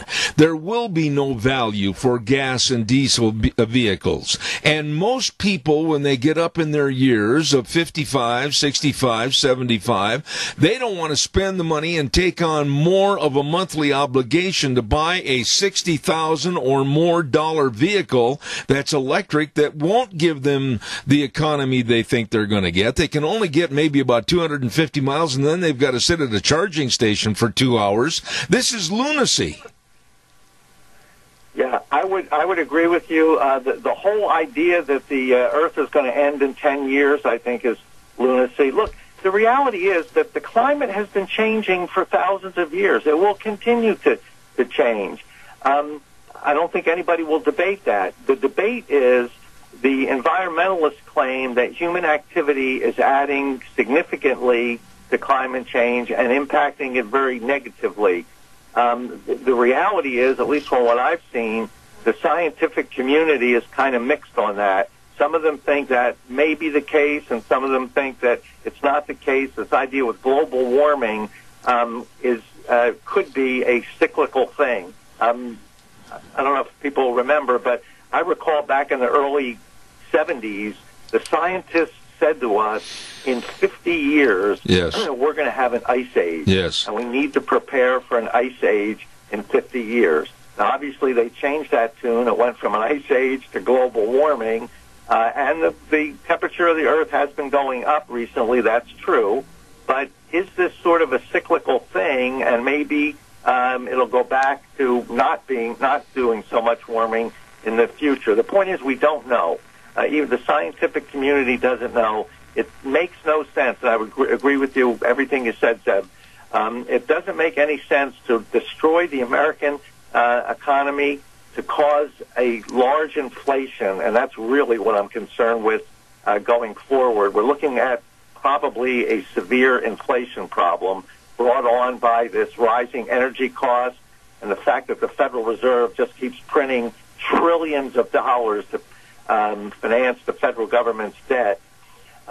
Inflation is really what I'm worried about going into the future, and this energy policy that Biden has adopted will simply add to that, and it will also tend to stagnate the economy too, because with energy prices going up so much, we run into an inflation problem. When prices go up like that, you hope business is able to expand output to meet the higher demand and bring prices down. We have a problem with that, though, too, because if business is going to expand, there are two things you need. Labor and capital. Well, there's plenty of labor around. We have high unemployment. But with the federal government borrowing trillions of dollars every year, the deficit was $3 trillion last year. I don't know what's going to happen with the stimulus package, but if this gets passed, we'll have another $3 trillion deficit this year. The government pulling all that money out of capital markets means that there may not be enough capital for business. So if business can't get capital, they can't expand. The only way to respond to increases in demand is to raise prices even further. What I'm afraid of is we end up with a stagflation problem. That is a stagnant economy with inflation, something we haven't seen in 40 years. We're able to fix it. If it turns out to be a serious problem, it's going to be a difficult problem to solve going forward. Let me just say this, and you're the teacher and I'm the student, but I've got this picture in my mind's eye that we have suffered so severely with shutdowns, lockdowns because of the COVID problem, and we've got people that are just finally starting to get their feet back into the water and saying we're going to open, we're going to have restaurants open, we're going to have these kinds of stores open, etc. We're going to try to maintain and recover and try to make a living for our family, and then you get hit with the extremely high energy costs, which are going to cut back people with spendable income to go anywhere, and business owners are getting slapped in the face twice. This is ridiculous. Yes, it certainly is. And the policies that Biden has so far instituted through executive order are causing all this. I'm a little nervous about some of the laws he's going to try to get passed. The next thing he's going to do is to say, look, the deficit is a big problem. In order to resolve this, we're going to have to raise taxes. And when we do that, I don't want to hurt the middle class, so I'm going to raise taxes on just the wealthy. Well, a couple problems. Number one, there's not enough wealthy to go around to cover all these expenses, so eventually it's going to hit the middle class. And number two, if you raise taxes on the wealthy, you destroy capital formation. Mm-hmm. What do I mean by that? Mm-hmm. There are three things people do with their income. First thing you do is pay taxes. Then you what's ever left over, you either spend on your lifestyle consumption, and the balance you save. Very wealthy people pay a lot in taxes, maintain a nice lifestyle, but then they have a lot of saving that goes into creating new capital. If you raise their taxes, they're still going to maintain their lifestyle. It's going to reduce their savings and therefore reduce the amount of capital that they can create. At a time when the federal government is borrowing all this money pulling money out of capital markets. We need more capital being created, not less.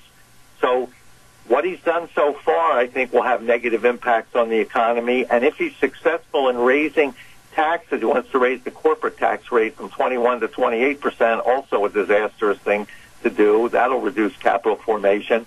So if he's successful in raising the taxes, that too, by reducing capital formation, will also tend to stagnate the economy and lead to higher prices. I'm really afraid of a stagflation problem that may not be too far off into the distant years if Biden is successful with all his tax policies. Absolutely. We have a caller with a comment. Go ahead, caller. Quickly, you're on the air, please. Well, do you think that the people that voted for Trump, 80 million, and that's what it'll be, we're figuring out a way to try to slow down the situation? And even, okay, in 2 years we're going to have an election. We could potentially take back the Senate and the House if we are able to figure out a way to have a free and fair election in Wisconsin, Pennsylvania, Georgia, others. Are we going to be able to somehow slow down this insanity and maybe take back the House and Senate in 2 years? I can't imagine that the people across this nation feel any different than me, because we know the election was stolen, and anybody that says otherwise is crazy. And I'm furious, and I can't imagine how the rest of them are just as mad as me. But we've got to take our fury and make it into something effective, because this insanity is killing us. I'll hang up. Respond to the caller, please, Michael. Okay, I agree with him completely. The only way to stop this, the executive orders things, you can't really stop. What you can stop is any legislation that has to go through. Now, right now, the Democrats control the House by a slim majority, the Senate by even a slimmer majority. It's actually 50-50, but the vice president breaks the tie, and they hold the presidency. So theoretically, they can get things through. Now, in the Senate, for major legislation, you need 60 votes rather than 51.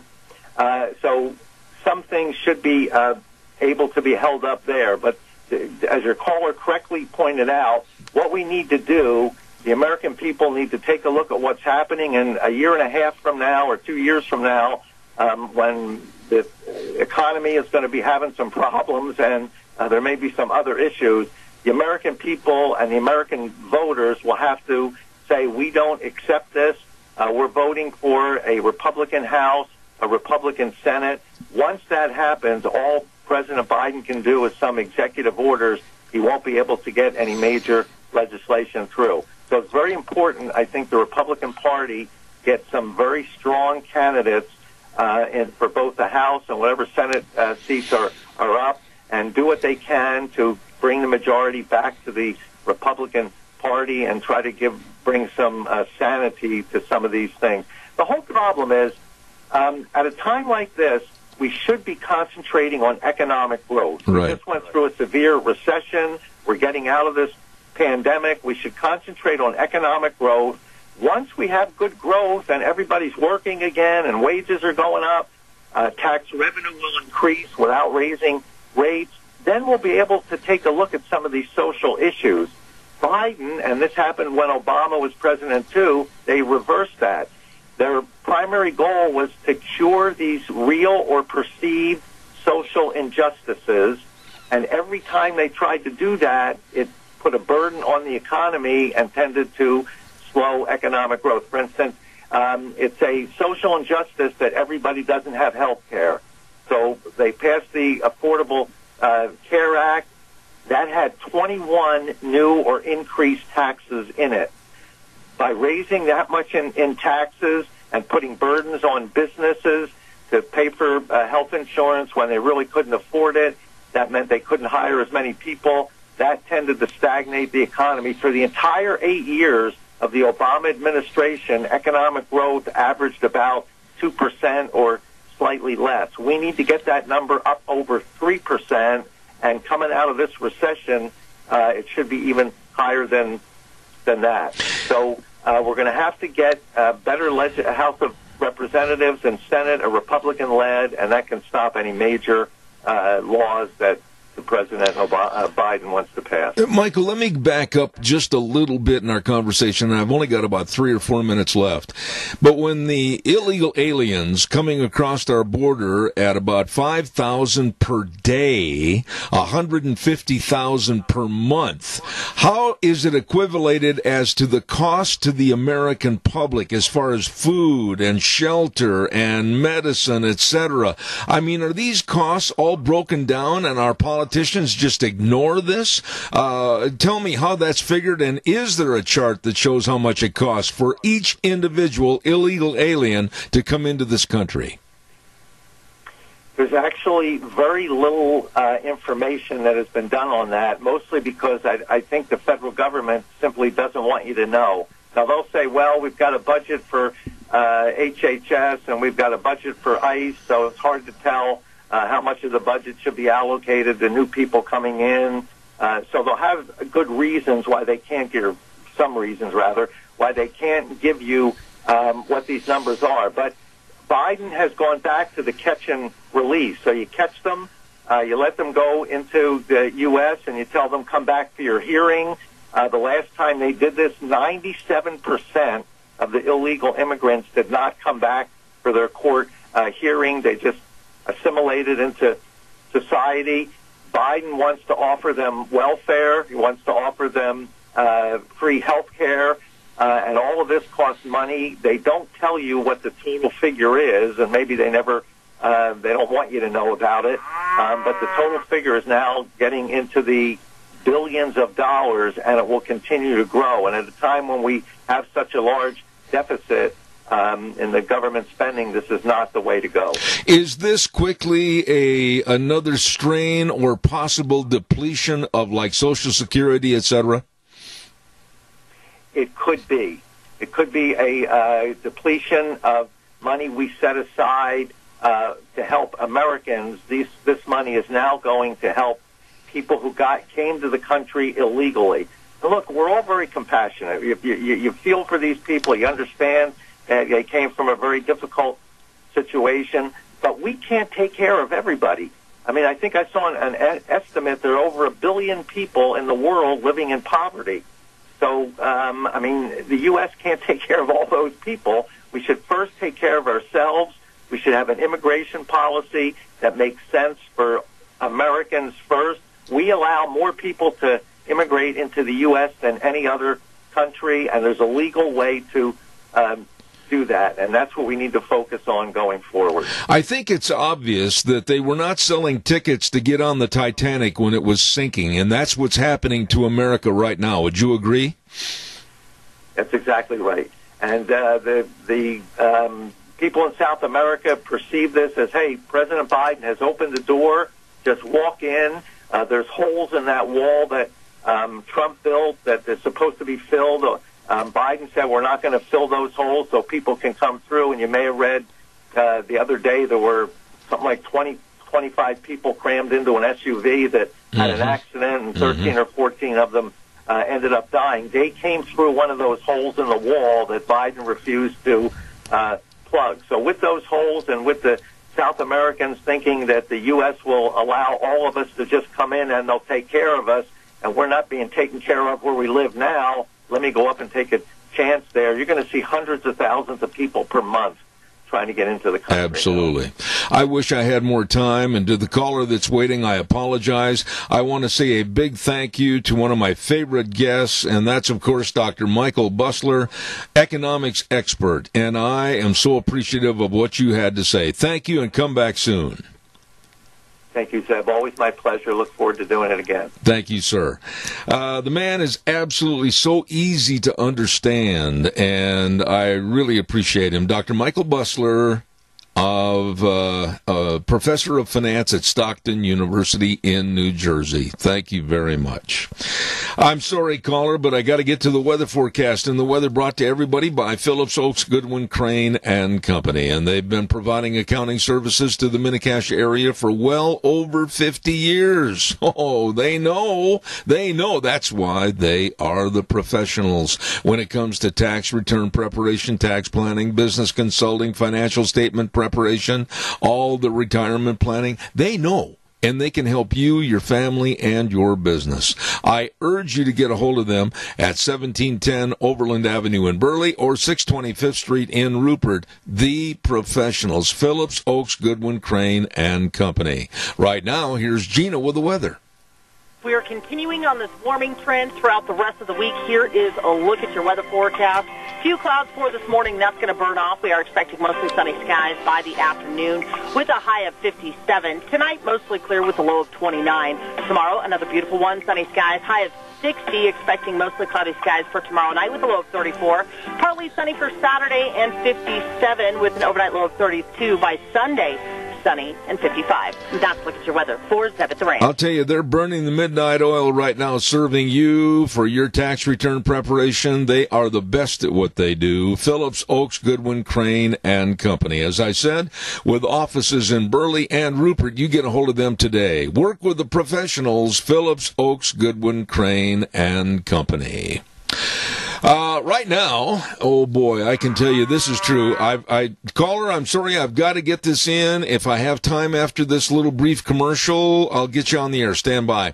I want to mention, if you're hungry like I am and starving to death, I know some great places to go. How about the AC Drive-In at 601 East Main in Burley? They've got all the kids' meals, and they've got all the different shakes. My favorite would be the strawberry, and they've got the cherry shakes. How about teaming that up with a great, big, delicious cheeseburger? Oh, my goodness, they've got it all at the AC Drive-In, 601 East Main in Burley. You stop in and see those good folks today. Well, let's move on over to Taco Bandito, 2301 Overland in Burley. Don't forget, my goodness sakes, they've got the delicious new pork burritos with beans, pork, rice, sour cream, and cheese. Oh, fantastic. And the breakfast burritos. It's a great place to meet for morning coffee and a breakfast burrito. Taco Bandito, 2301 Overland in Burley. How about not one but two of the burgers, etc.? 124 South Oneida in Rupert, 700 Overland in Burley. And after 3 o'clock in the afternoon, fish sandwiches only $3.99. These are such nice people. I know that when I pull into the drive-in, hi Zeb, how you doing? Excellent folks, serving you, and a great menu at 2 locations of burgers, etc. in Rupert and Burley. And last but not least, Steve-O's at 290 South, 600 west of Hayburn. Food made the way you love it. They're open Monday to Saturday, 11 to 9. Don't forget, very friendly people and a dedicated staff. And they've got the tastiest of steaks right there at Steve-O's. The fillets, the ribeyes, the sirloins. Enjoy the menu items. Great food. Steve-O's, 290 South, 600 west of Hayburn. And those are some great places to go when you're hungry and starving to death. Caller, if you're still there, good morning. Quickly, I've got a minute left. Good morning. Yeah, I was hoping to get to talk to your guest, but that's okay. I understand. My comments and questions are, number one, those children that are coming across the border right now are dadgum healthy for walking 3,000 miles. Mm-hmm. And number two, my concern is the reason why the Biden administration wants this to go forward and allow all these children here, and this is sick and disgusting, is because it's their new supply. I totally agree with everything you said. I commented earlier this morning that for someone that's been walking in a caravan in hot humidity and dust, they all look like they just walked out of the shower at the Holiday Inn, and they're all wearing T-shirts with Biden's name on it.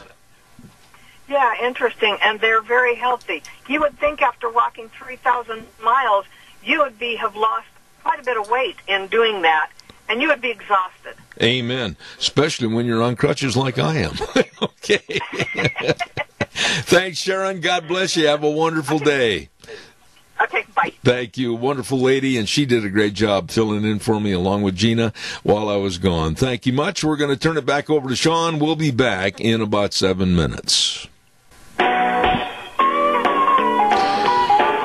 Oh, good morning. Welcome back, hour number 3, Zeb at the Ranch, and of course brought to you by our major sponsor, your Magic Valley Les Schwab Tire Centers. They really care and provide the best of service and tires to you. Stop into any one of the 7 locations today, along with our friends at Burley Physical Therapy and Rehabilitation at 1263 Bennett Avenue, Suite 2 in Burley, helping you get back to being you. Sean, if you can, maybe boost the feed line to me a touch if you possibly can. It went down a little bit during the news, and I was just curious if you could boost it up just a skosh, just a little bit, please. Excuse me.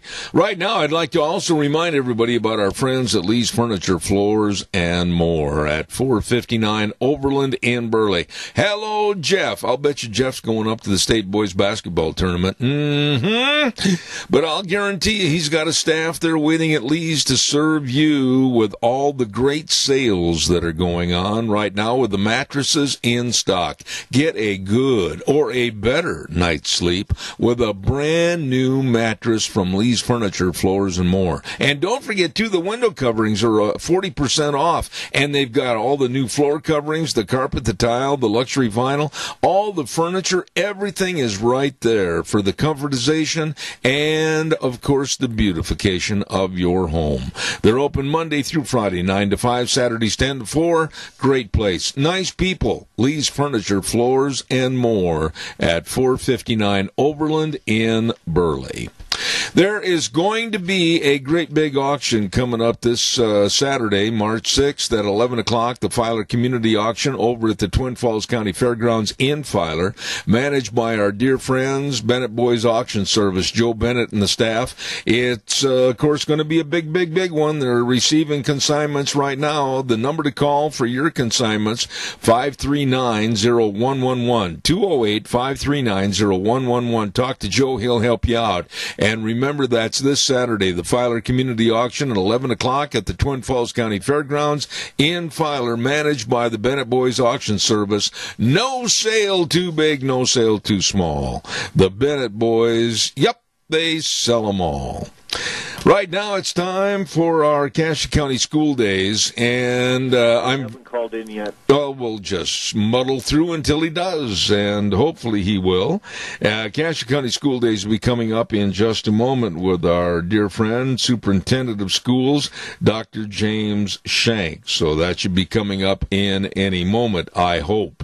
I had a little note over here, and I'm stumbling a little bit because I can't find it. And if you could see my desk, you would understand why that's very, very honest and true. I found it. Just a minute. I want to remind everybody about Doreen McMurray and the seedling tree sale that's provided by the Cassia and Minidoka Soil and Water Conservation Districts. If you want more information about trees and shrubs to make a windbreak for this spring, call Doreen McMurray at 312-5556. Ladies and gentlemen, it's time for the Cassia County School Days, and I am blessed to have this gentleman come back on our program, Dr. James Shank, Superintendent of Schools, Cassia County. Dr. Shank, good morning to you, sir. And what happened to him? I'm not sure. I got someone else calling in. I'm going to see if that's him. All right, we're going to check. Evidently, we hit the buttons and he wasn't there. We'll wait and see what Sean has to say. Is this Dr. Shank? He's on the line. All right, thanks, Sean. Oh, I love technocracy.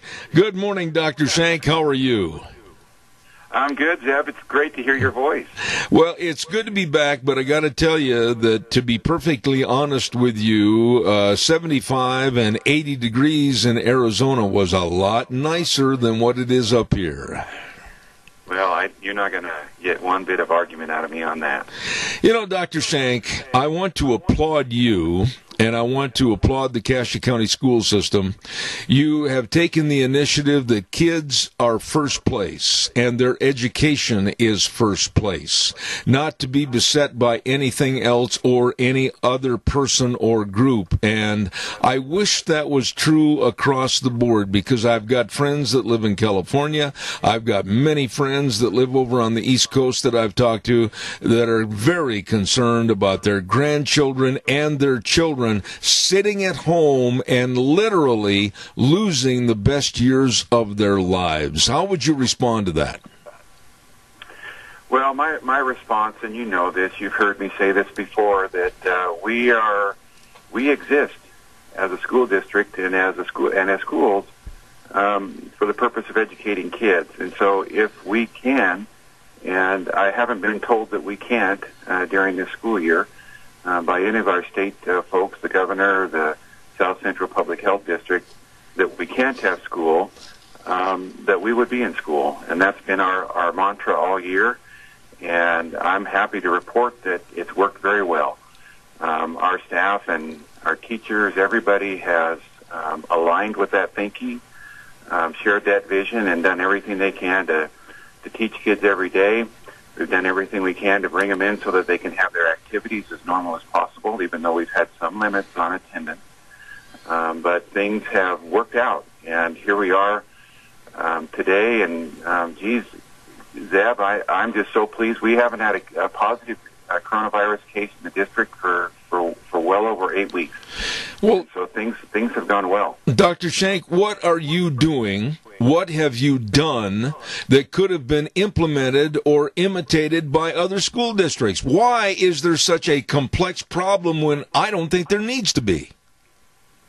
Yeah, I think that it's your context. It's your personal mindset on are you working to come to school, or are you working from another point of view as a reason to close school?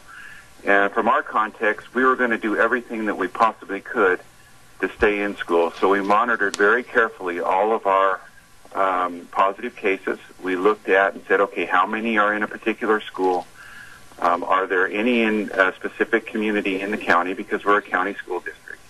Is there any reason within the data specifically to close schools? So if you have one or two cases that, let's just throw out Burley High School, it's our biggest school in the district, you have to ask yourself the question, why would you close school for two positive cases? And you know, what is the outcome of those two people having it? Did they infect other people? What was the quarantine measures? All of these things, you take all those considerations into play, and then you make the decision.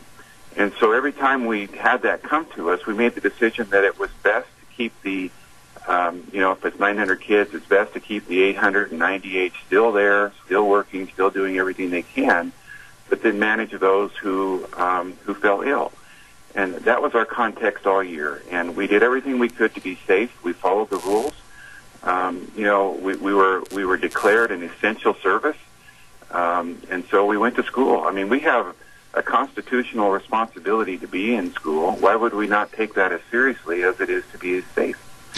So we took both, and that's what we did. And gosh, all I can tell you is that our public have said over and over again how thankful they are that we stayed in school. Absolutely. I'm a parent and a grandparent now. And when I hear statements by various people with the national teachers unions, and like in Chicago, some people have stood up and said, we're not going to go back to school until it's 100% safe. Well, right there, Dr. Shank, it leaves me with a very cold, bitter feeling, because nothing in life, nothing, I dare somebody to prove me wrong, except for death and taxes is 100% surety. And so for these teachers to stay out on vacation, basically, that's paid vacation, and the parents through their taxes are paying for an education their children aren't getting, this is ludicrous. Yeah, Zeb, we had these discussions way back in August, July, about this notion that you can guarantee safety. And so we were very honest and tried to have that honest exchange that aside from the feelings around it, there is no guarantee of safety in anything that we do. And I would dare say that there's no guarantee of safety when you roll out of bed in the morning. Something could possibly happen to you. And that's the whole reason why there's a whole business in insurance, is because you can't necessarily guarantee safety in anything that you do. And we haven't guaranteed safety in schools prior to COVID. We went through a lot of this type of, anxiety, angst around these things and other types of illnesses that we've had in the past. And we've responded well. And our context was we felt that we could do the same. We looked at the data. The kids weren't necessarily getting the virus. We tried to do everything that we possibly could to make sure that people were safe, and it's worked so far. That's all I can tell people. There's lots of things out there in the news. There's lots of personal opinions and these sorts of things, but, in our context, we're doing good. Absolutely. I absolutely salute what you've done and how you've done it. But I want to change gears just a little bit, because I heard something on the news the other night, and it raised my a little red flag in my mind, because nobody that was there with the press asked the question. The Secretary of Education was being asked questions about education in this country, etc., and he made the statement that we need to, quote, reimagine education. Now, not one of those news reporters did any follow-up. What do you mean, reimagine education? I'm going to ask you, what have you heard? What do you know? What is this with some of these people that want to reimagine education? What does that mean?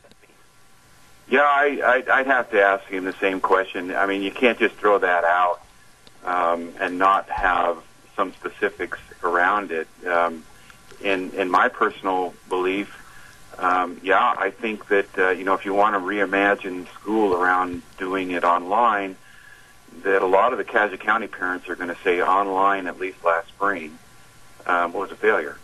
And so why we would reimagine that around that context, I would not know. It's not what our parents have told us that they want. He's just going to have to get more specific. I'm all about growth and progress, but it's got to be in the context that, students will thrive, and not in the context of setting up conditions where it becomes more difficult to thrive.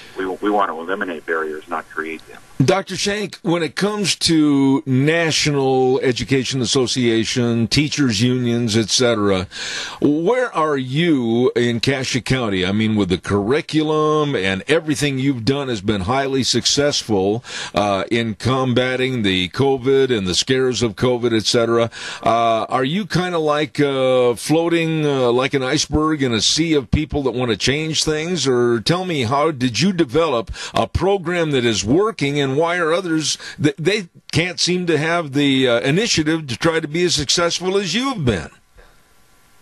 Yeah, and my success is totally contingent on the fact that our teachers have been successful. So when you think about teamwork and working together, we state as leaders in our school district that we want to be in school. And so our staff has said they wanted to be in school too. And so they've worked hard. We've worked together to build that context. We haven't had, and I'm so grateful for it, but we haven't had a lot of resistance to being in school. For my own personal opinion, I don't quite understand some of the people who want to stay home and think that's good for kids, and that we'll never come back unless we're 100% safe. My counter to that is we've never been 100% safe. How can we have that context now? I'm grateful that our teachers and staff we're aligned with what we want to do, and I think that everyone's rallied around the fact that that's why we're here, is to be in school, not to be at home trying something different. Dr. Shank, if I could appoint you as the education czar in this country at 2 o'clock this afternoon, what would you do to solve some of the problems that are going on right now in the inner cities of L.A. and San Francisco, Chicago, New York, etc.? What would you do, and what would you hope to achieve in a very short time? Great question. My my whole context is to be united around why it is that we exist, and I'm probably starting to sound like a broken record. But the only reason that we come together every day, and there's about 6,200 of us that come together, so these other schools, they've got their numbers that they combine and come together. But why we have to do the best job when the kids come through the school doors, and try to make sure that everything that we're doing is for their benefit and their learning, and not necessarily get caught up in the distractors, the things that take our mind and our focus away from why it is that we're here. And I think that's what happens sometimes, is people want to rally around something that is different from why it is that we come together every day. And then you become distracted, and the next thing you know, you're fighting about things that are of less value than whether or not a student mastered fractions this morning. And so that's what I try to focus on. I try to be very specific around that. And I'm sure that if some of my colleagues were out listening in some of these bigger cities, they say, yeah, we do that too. But sometimes I think that in their environments, they get a little bit distracted. And some of the politics of the country that draw their attention away from their number one objective, which has to be learning. Absolutely. Let me ask you a real short question, short answer, because I'm almost out of time. With the cutbacks in education for over a year to many of these schools and many of these students, can they, the students, get back and achieve and attain the level they should be at, or is it kind of a wasted year? Well, it's certainly not for us, and reason being is we've been in school, but there's going to be some gaps. There's some playover from last spring even for us, and so the monies that we're given, and part of that is some of the federal money that's flowing through, is we're putting together some summer types of learning situations where kids can come in and catch up or experience some enrichment that they want to do. School districts are going to have to do that. They're going to have to figure out a way to close that gap. You can't just write off 1920 and say, well, we just lost it. You gotta figure out a way to catch these kids up, and there are ways that you can do that. We do it every year. I really enjoy talking to you because I know that you're committed to children's education and the betterment of education. Dr. James Shank, Cassia County School District, you're always welcome on this program. Thank you very much. Thank you, Zeb, and again, it's great to hear you. Thank you, sir. Appreciate it. I'm proud to have those folks on my program. I am so honored to talk to Dr. Shank and Debbie Critchfield and the teachers and everything. They are committed to education and making sure the best for your children's welfare in learning. And, excuse me, I absolutely thank them for what they do.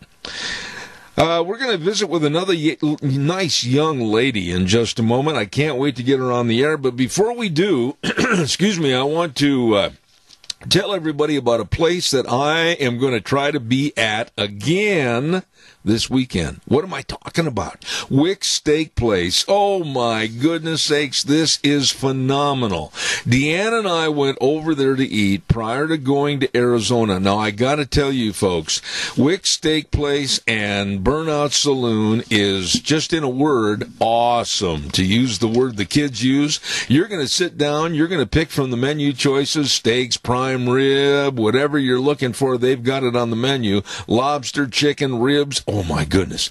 And you're not, underline the word not, going to leave there hungry. Holy smokes. They're open Wednesdays through Saturdays from 4 to closing time. I talked to Kim the other day on the phone. I cannot wait to go back over and enjoy the great food and the nice people at Wick's Steak Place and Burnout Saloon, 18 East Main Street in Declo. We'll see you there this weekend.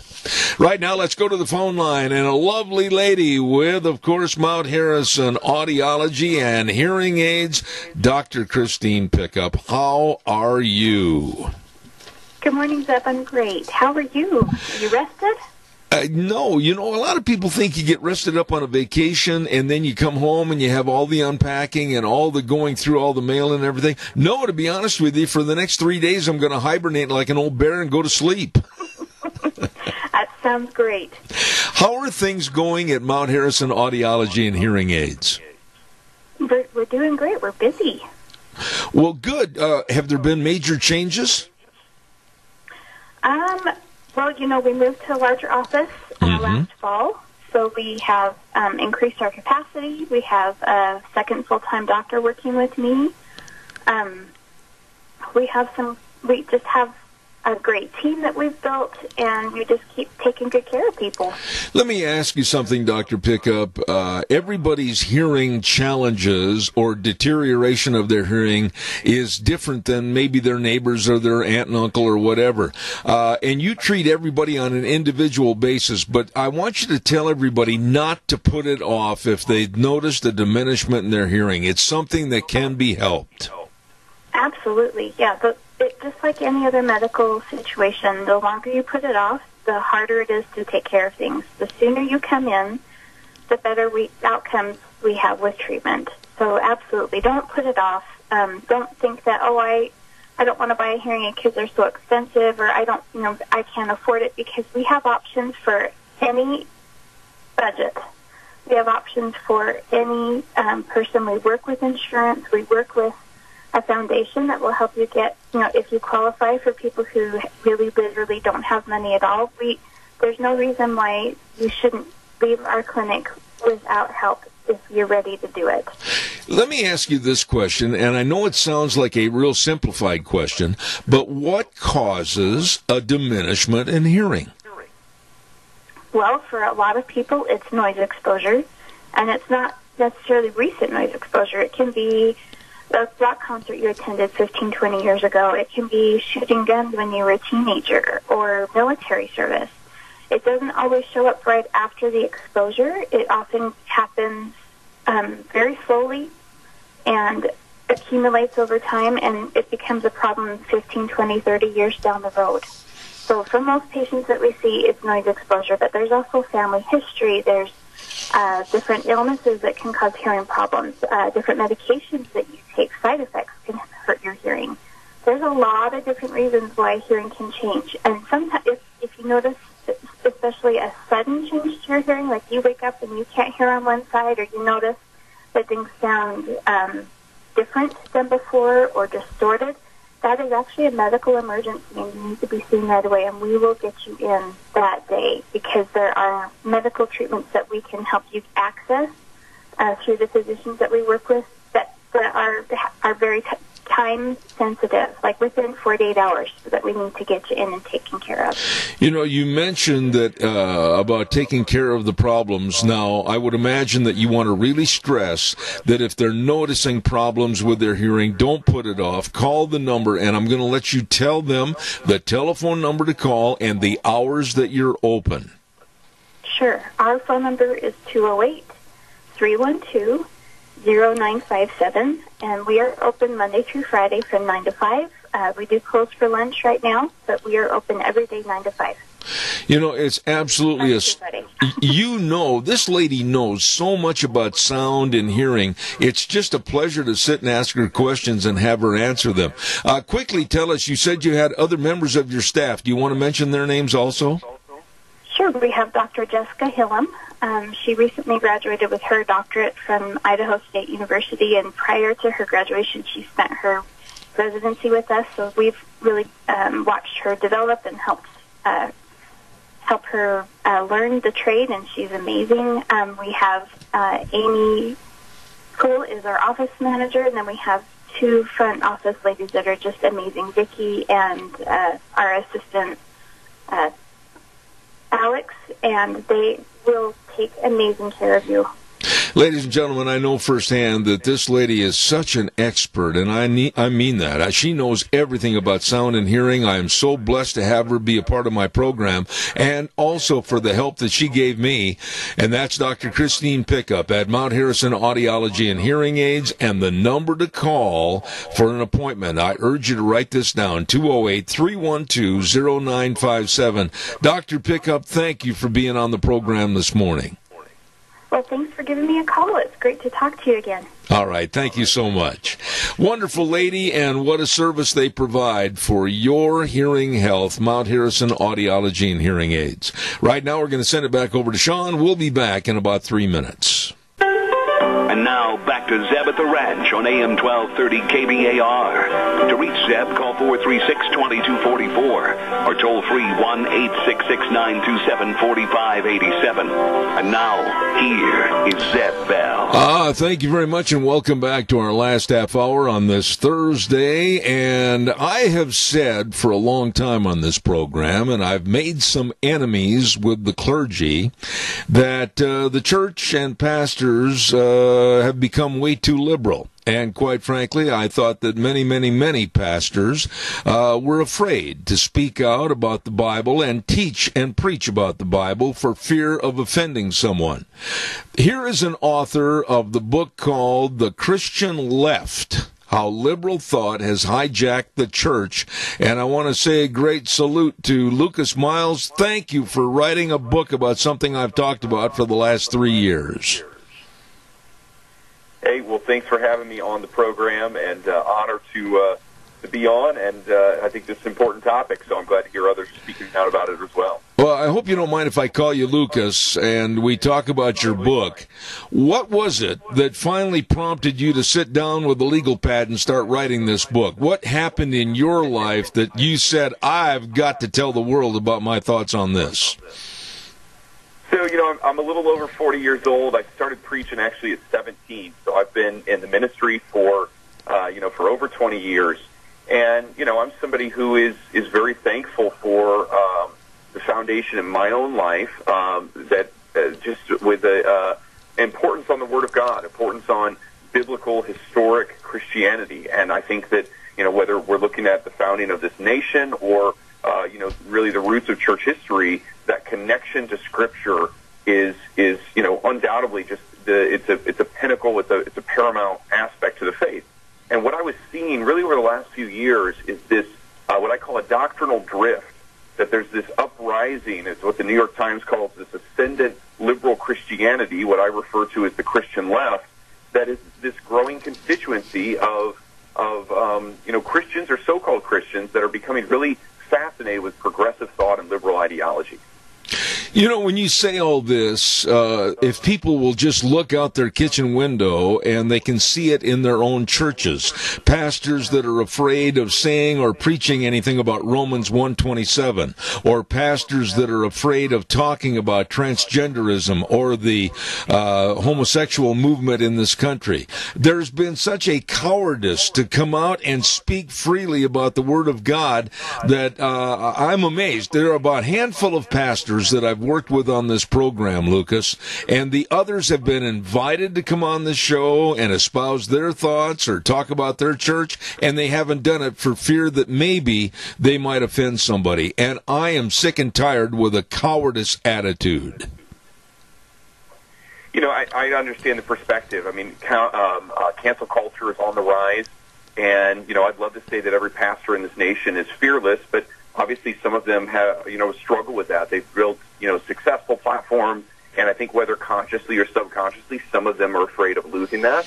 But I think the other scarier aspect beyond just maybe cowardice is how many have been impacted and have had their faith, really eroded by some of this progressive thought and things like critical race theory and other Marxist, concepts, that they're at a point to where I think many of them aren't even sure where they stand on some of these issues. And that's really, what prompted me to write this book, The Christian Left, is to help bring the church back to an attachment to Scripture, to show them that there's a way to walk in love and still uphold truth at the same time.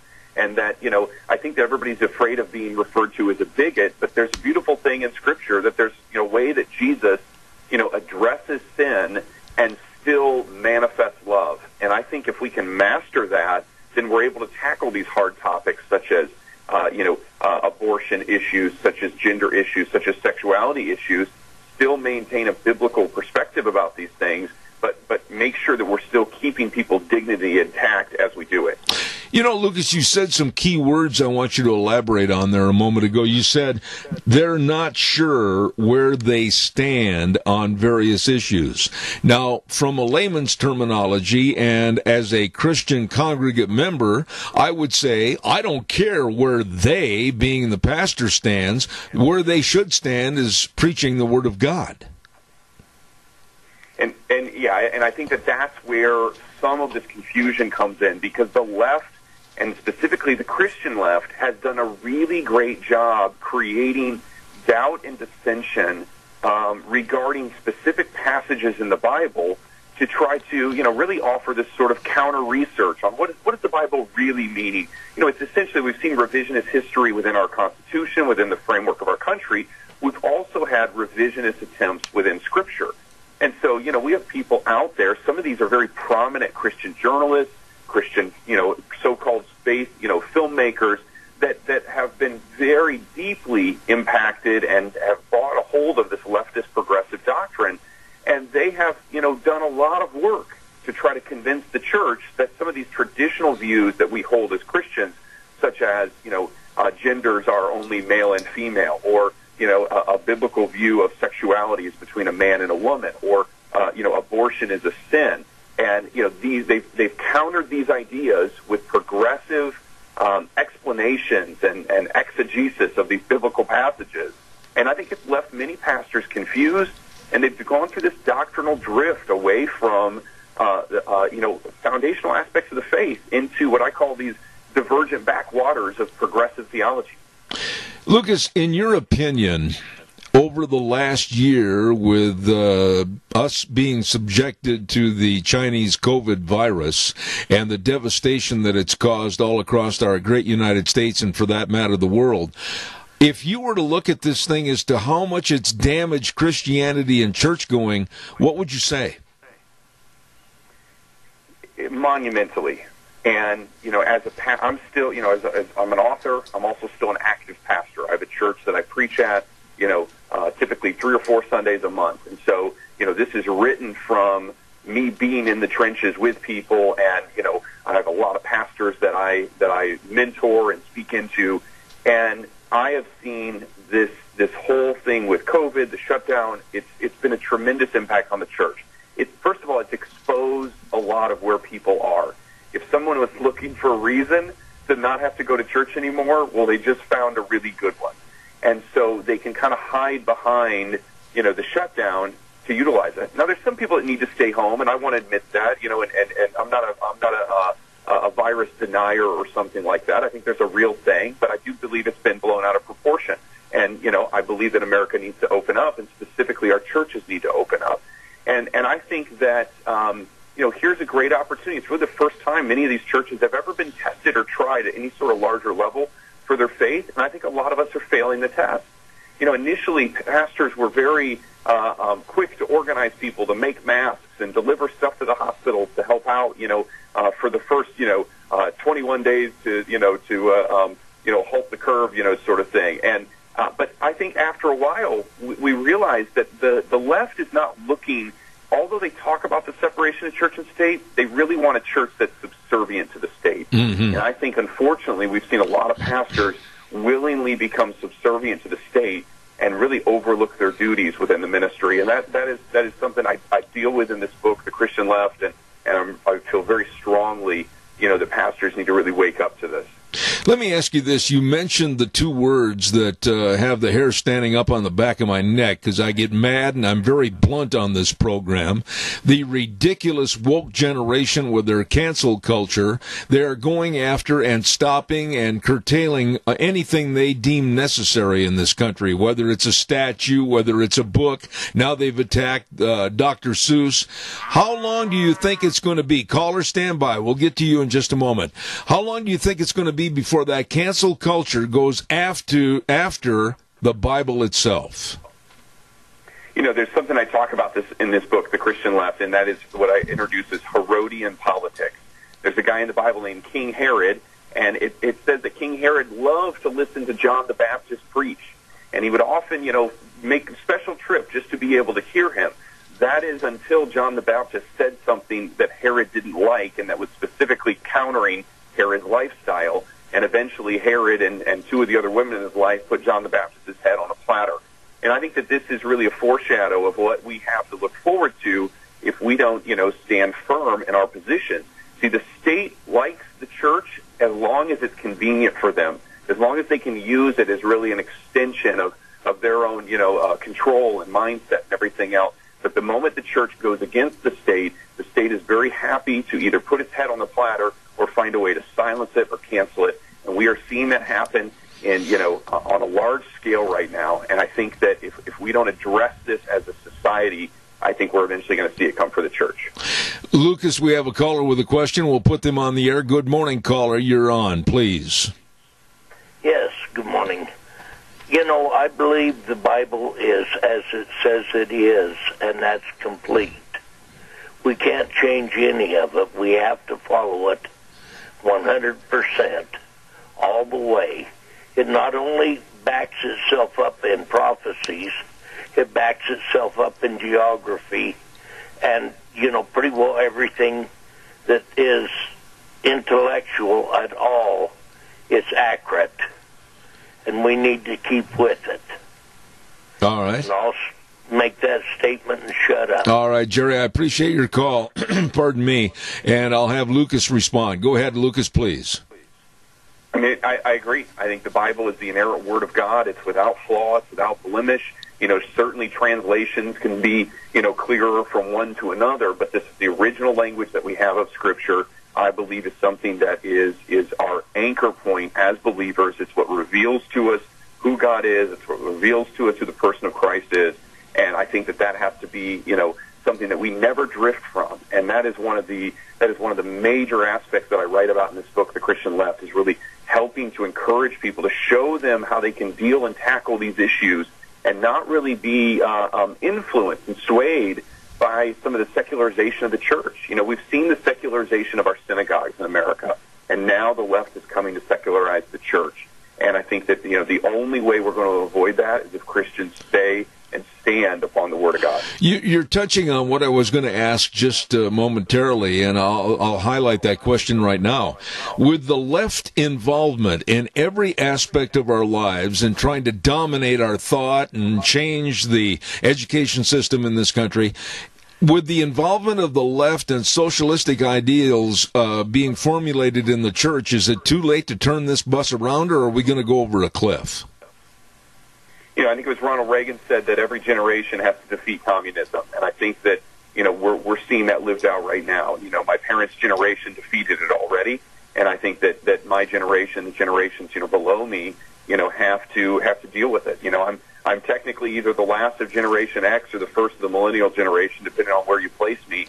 And I think it's very important that we stand up and we address this. I've been pastoring for 20 years now, and what I can tell you is that the siren call of progressive thought and liberal ideology and Marxism and socialism is getting louder and louder. And our schools, are really not helping. We're not teaching logic. We're not teaching classical material anymore. Kids are not getting trained in how to build and think through proper arguments. And so, we have a media that is super biased and super slanted in majority of cases. And, where people used to get their foundation was being taught the Word of God, whether it was at schools or whether it was at churches or whether it was at the home. But in many cases, even our churches have stopped teaching the Word. Sunday school has really disappeared by and large. Kids being taught Scripture or memorizing Scripture has really disappeared. And even within church services, we have pastors that might mention 1 or 2, 3 verses during a message, and that's about all the people get. And so if they're not reading the Word on their own and they're not hearing it in the church and they're not hearing it in schools, it makes us susceptible to really whatever it is that the state wants to really cram down our throats. And that's the danger that's happening. And and Christian media in many cases is complicit in this. Because they're hiring, I know of Christian film studios and Christian radio stations that have, atheists as general managers or overseers of content, and they're choosing programming that resonates with them. And it might speak, occasionally of certain faith concepts, but I think that America is really under siege right now, and as I say in the subtitle of my book, the church has been hijacked by this liberal thought. One final question. Oh, we have another caller. We'll take that caller first. Go ahead, caller, quickly. I'm down to the last 4 minutes. Go. Yes, Pastor, I'd like to maybe have you answer a question for me. We see these commercials come on TV that these people are going to pray for you. Please send, call them, and then obviously they need money. do you think that is appropriate? And why don't they go to their local clergy and he can help them? Or they might even just try praying themselves. Okay, I'll have him respond on the air. Go ahead, if you would, Lucas, please. Yeah, so, I mean, people ask me a lot of questions, and they want to know, is maybe this phenomenon in the church, you know, is this kind of a leftist thing, or is this heretical? And, you know, when we talk about things like heresy or when the church is getting off track, you know, really the things I want people to look for is, you know, what does my church teach about the Bible? What does my church teach about marriage? What does my church teach about, you know, the unborn and you know, pro-life issues? Are they still remaining firm on pro-life? And, you know, we can go on the list talking about gender and sexuality. Now, when it comes to certain doctrines related to, you know, to prayer or healing or, you know, charismatic issues, speaking in tongues, or how they do the worship service, I believe that we have a pretty broad stroke of what is called orthodoxy. And if it's still based upon the Bible, if it's based upon the Lordship of Jesus, I think that there's room for some characteristic differences among denominations and among different ministries with how they fundraise and how they reach out that is still part of biblical orthodoxy, and we need to find ways to unify with those people. But the moment somebody disconnects themselves from Scripture or disconnects themselves from the Lordship of Jesus, it's important as Christians that we recognize that they are really no longer should be considered a believer at that point. And that doesn't mean we stop operating towards love towards people, but we can't unify with them in the faith and find partnership in this twisted version of the gospel that they're sharing. Absolutely. A caller that's calling in, I'm sorry, I'm flat out of time, and I want to thank the author of The Christian Left, How Liberal Thought Has Hijacked the Church, Lucas Miles. Lucas, where can the book be found on a national basis? So the book, it's actually hit #1 on Amazon already as a pre-order on multiple categories. They can grab a copy there. They can grab it at Barnes & Noble, ChristianBooks.com, really wherever books are sold. It's called The Christian Left, How Liberal Thought Has Hijacked the Church. And if anybody has any other questions, I'm easy to find on social media at Lucas Miles on most platforms, and would love to follow up and talk further with people. Lucas, you got to promise to come back on the program. I've enjoyed our conversation, and I'll get a copy of the book, and I'd love to have you back. Thank you so much. I would love to. I'll let my team know, and we'll do it. All right, thank you very much. Lucas Miles, author of the book, The Christian Left, How Liberal Thought Has Hijacked the Church. Thank you very much.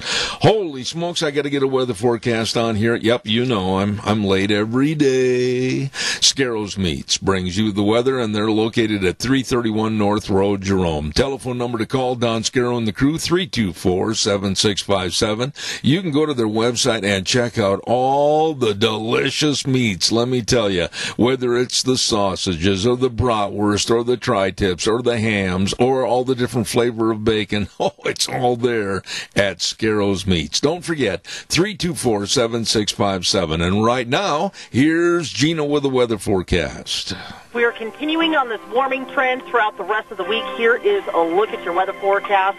Few clouds for this morning. That's going to burn off. We are expecting mostly sunny skies by the afternoon with a high of 57. Tonight, mostly clear with a low of 29. Tomorrow, another beautiful one. Sunny skies, high of 60. Expecting mostly cloudy skies for tomorrow night with a low of 34. Partly sunny for Saturday and 57 with an overnight low of 32 by Sunday. Sunny and 55. And that's look at your weather for Zeb at the Ranch. Oh, for the best of meats for your family or any gathering, don't forget our friends at Scarro's Meats, 331 North Road, Jerome. It goes without saying that they are changing the way we eat, one delicious bite at a time. Go to their website, scarrowsmeats.com, Scarro's Meats in Jerome. Thank you so much. Wow, we have had a great week. It was nice to be back on the program and get a chance to visit with all my friends. Caller, real quick. I've only got a minute left. Go ahead. Well, I just gassed up. The price of gas is up. So when I listen to all the stuff that goes on every day, and I get damn depressed. And then I heard this. I keep thinking that this people of Pennsylvania, Georgia, Wisconsin, Nevada, Arizona are going to stand up and do something for a free and fair election. Well, guess what happened in Georgia? They passed sweeping election law, which is a state legislature, which is Republican. And apparently the gutless governor down there, he couldn't, deny it, veto it. So I guess he's going to sign it. But you see, here in Georgia, where they stole the election for president and the Senate, they have changed the law, and this is going to happen elsewhere, I believe. I got to have something to believe in. Amen. Amen. That's the whole thing. We've got to have optimism. We've got to have something to believe in, and we've got to remember our forefathers gave their lives and the blood, sweat, and tears for this great nation. We cannot let it fall apart due to an administration that absolutely is evil. I'll leave it at that. Thank you, Randy. God bless you, man. Hey, I want to remind you about our major sponsor, and I am so appreciative of everything they do. I know all the people at all the different locations, James and Buell, Dan on Pole Line in Twin Falls, Lane and Rupert, Mike and Jerome, Dave on Blue Lakes and Twin, the Twist family in Paul, and my buddy Trent on Overland and Burley. Each and every location serving you with the best in tires, and I mean that, the best in tires, the best in service. I mean, they know and they understand exactly all your driving needs and what kind of tire is going to work for you the very best. All the best in brake service, front end alignment, shocks and struts, batteries, all of this and more, but it all goes back to service. They care, and they really value you being a customer. Stop in and see them today. Your Magic Valley Les Schwab Tire Centers, our major sponsor on Zeb at the Ranch. Thank you very much. Our Bible verse for today before we get out of here is from Proverbs 12, verse 9. And think about it, it really makes a lot of sense. It is better to get your hands dirty and eat than to be too proud to work and starve. The way things were are the way things ought to be. And the 4 words that mean the most to me, in God we trust. Thank you, Sean. Thank you, everybody. We're going to be back on Monday at 8:06. Zeb at the Ranch. Have a great weekend.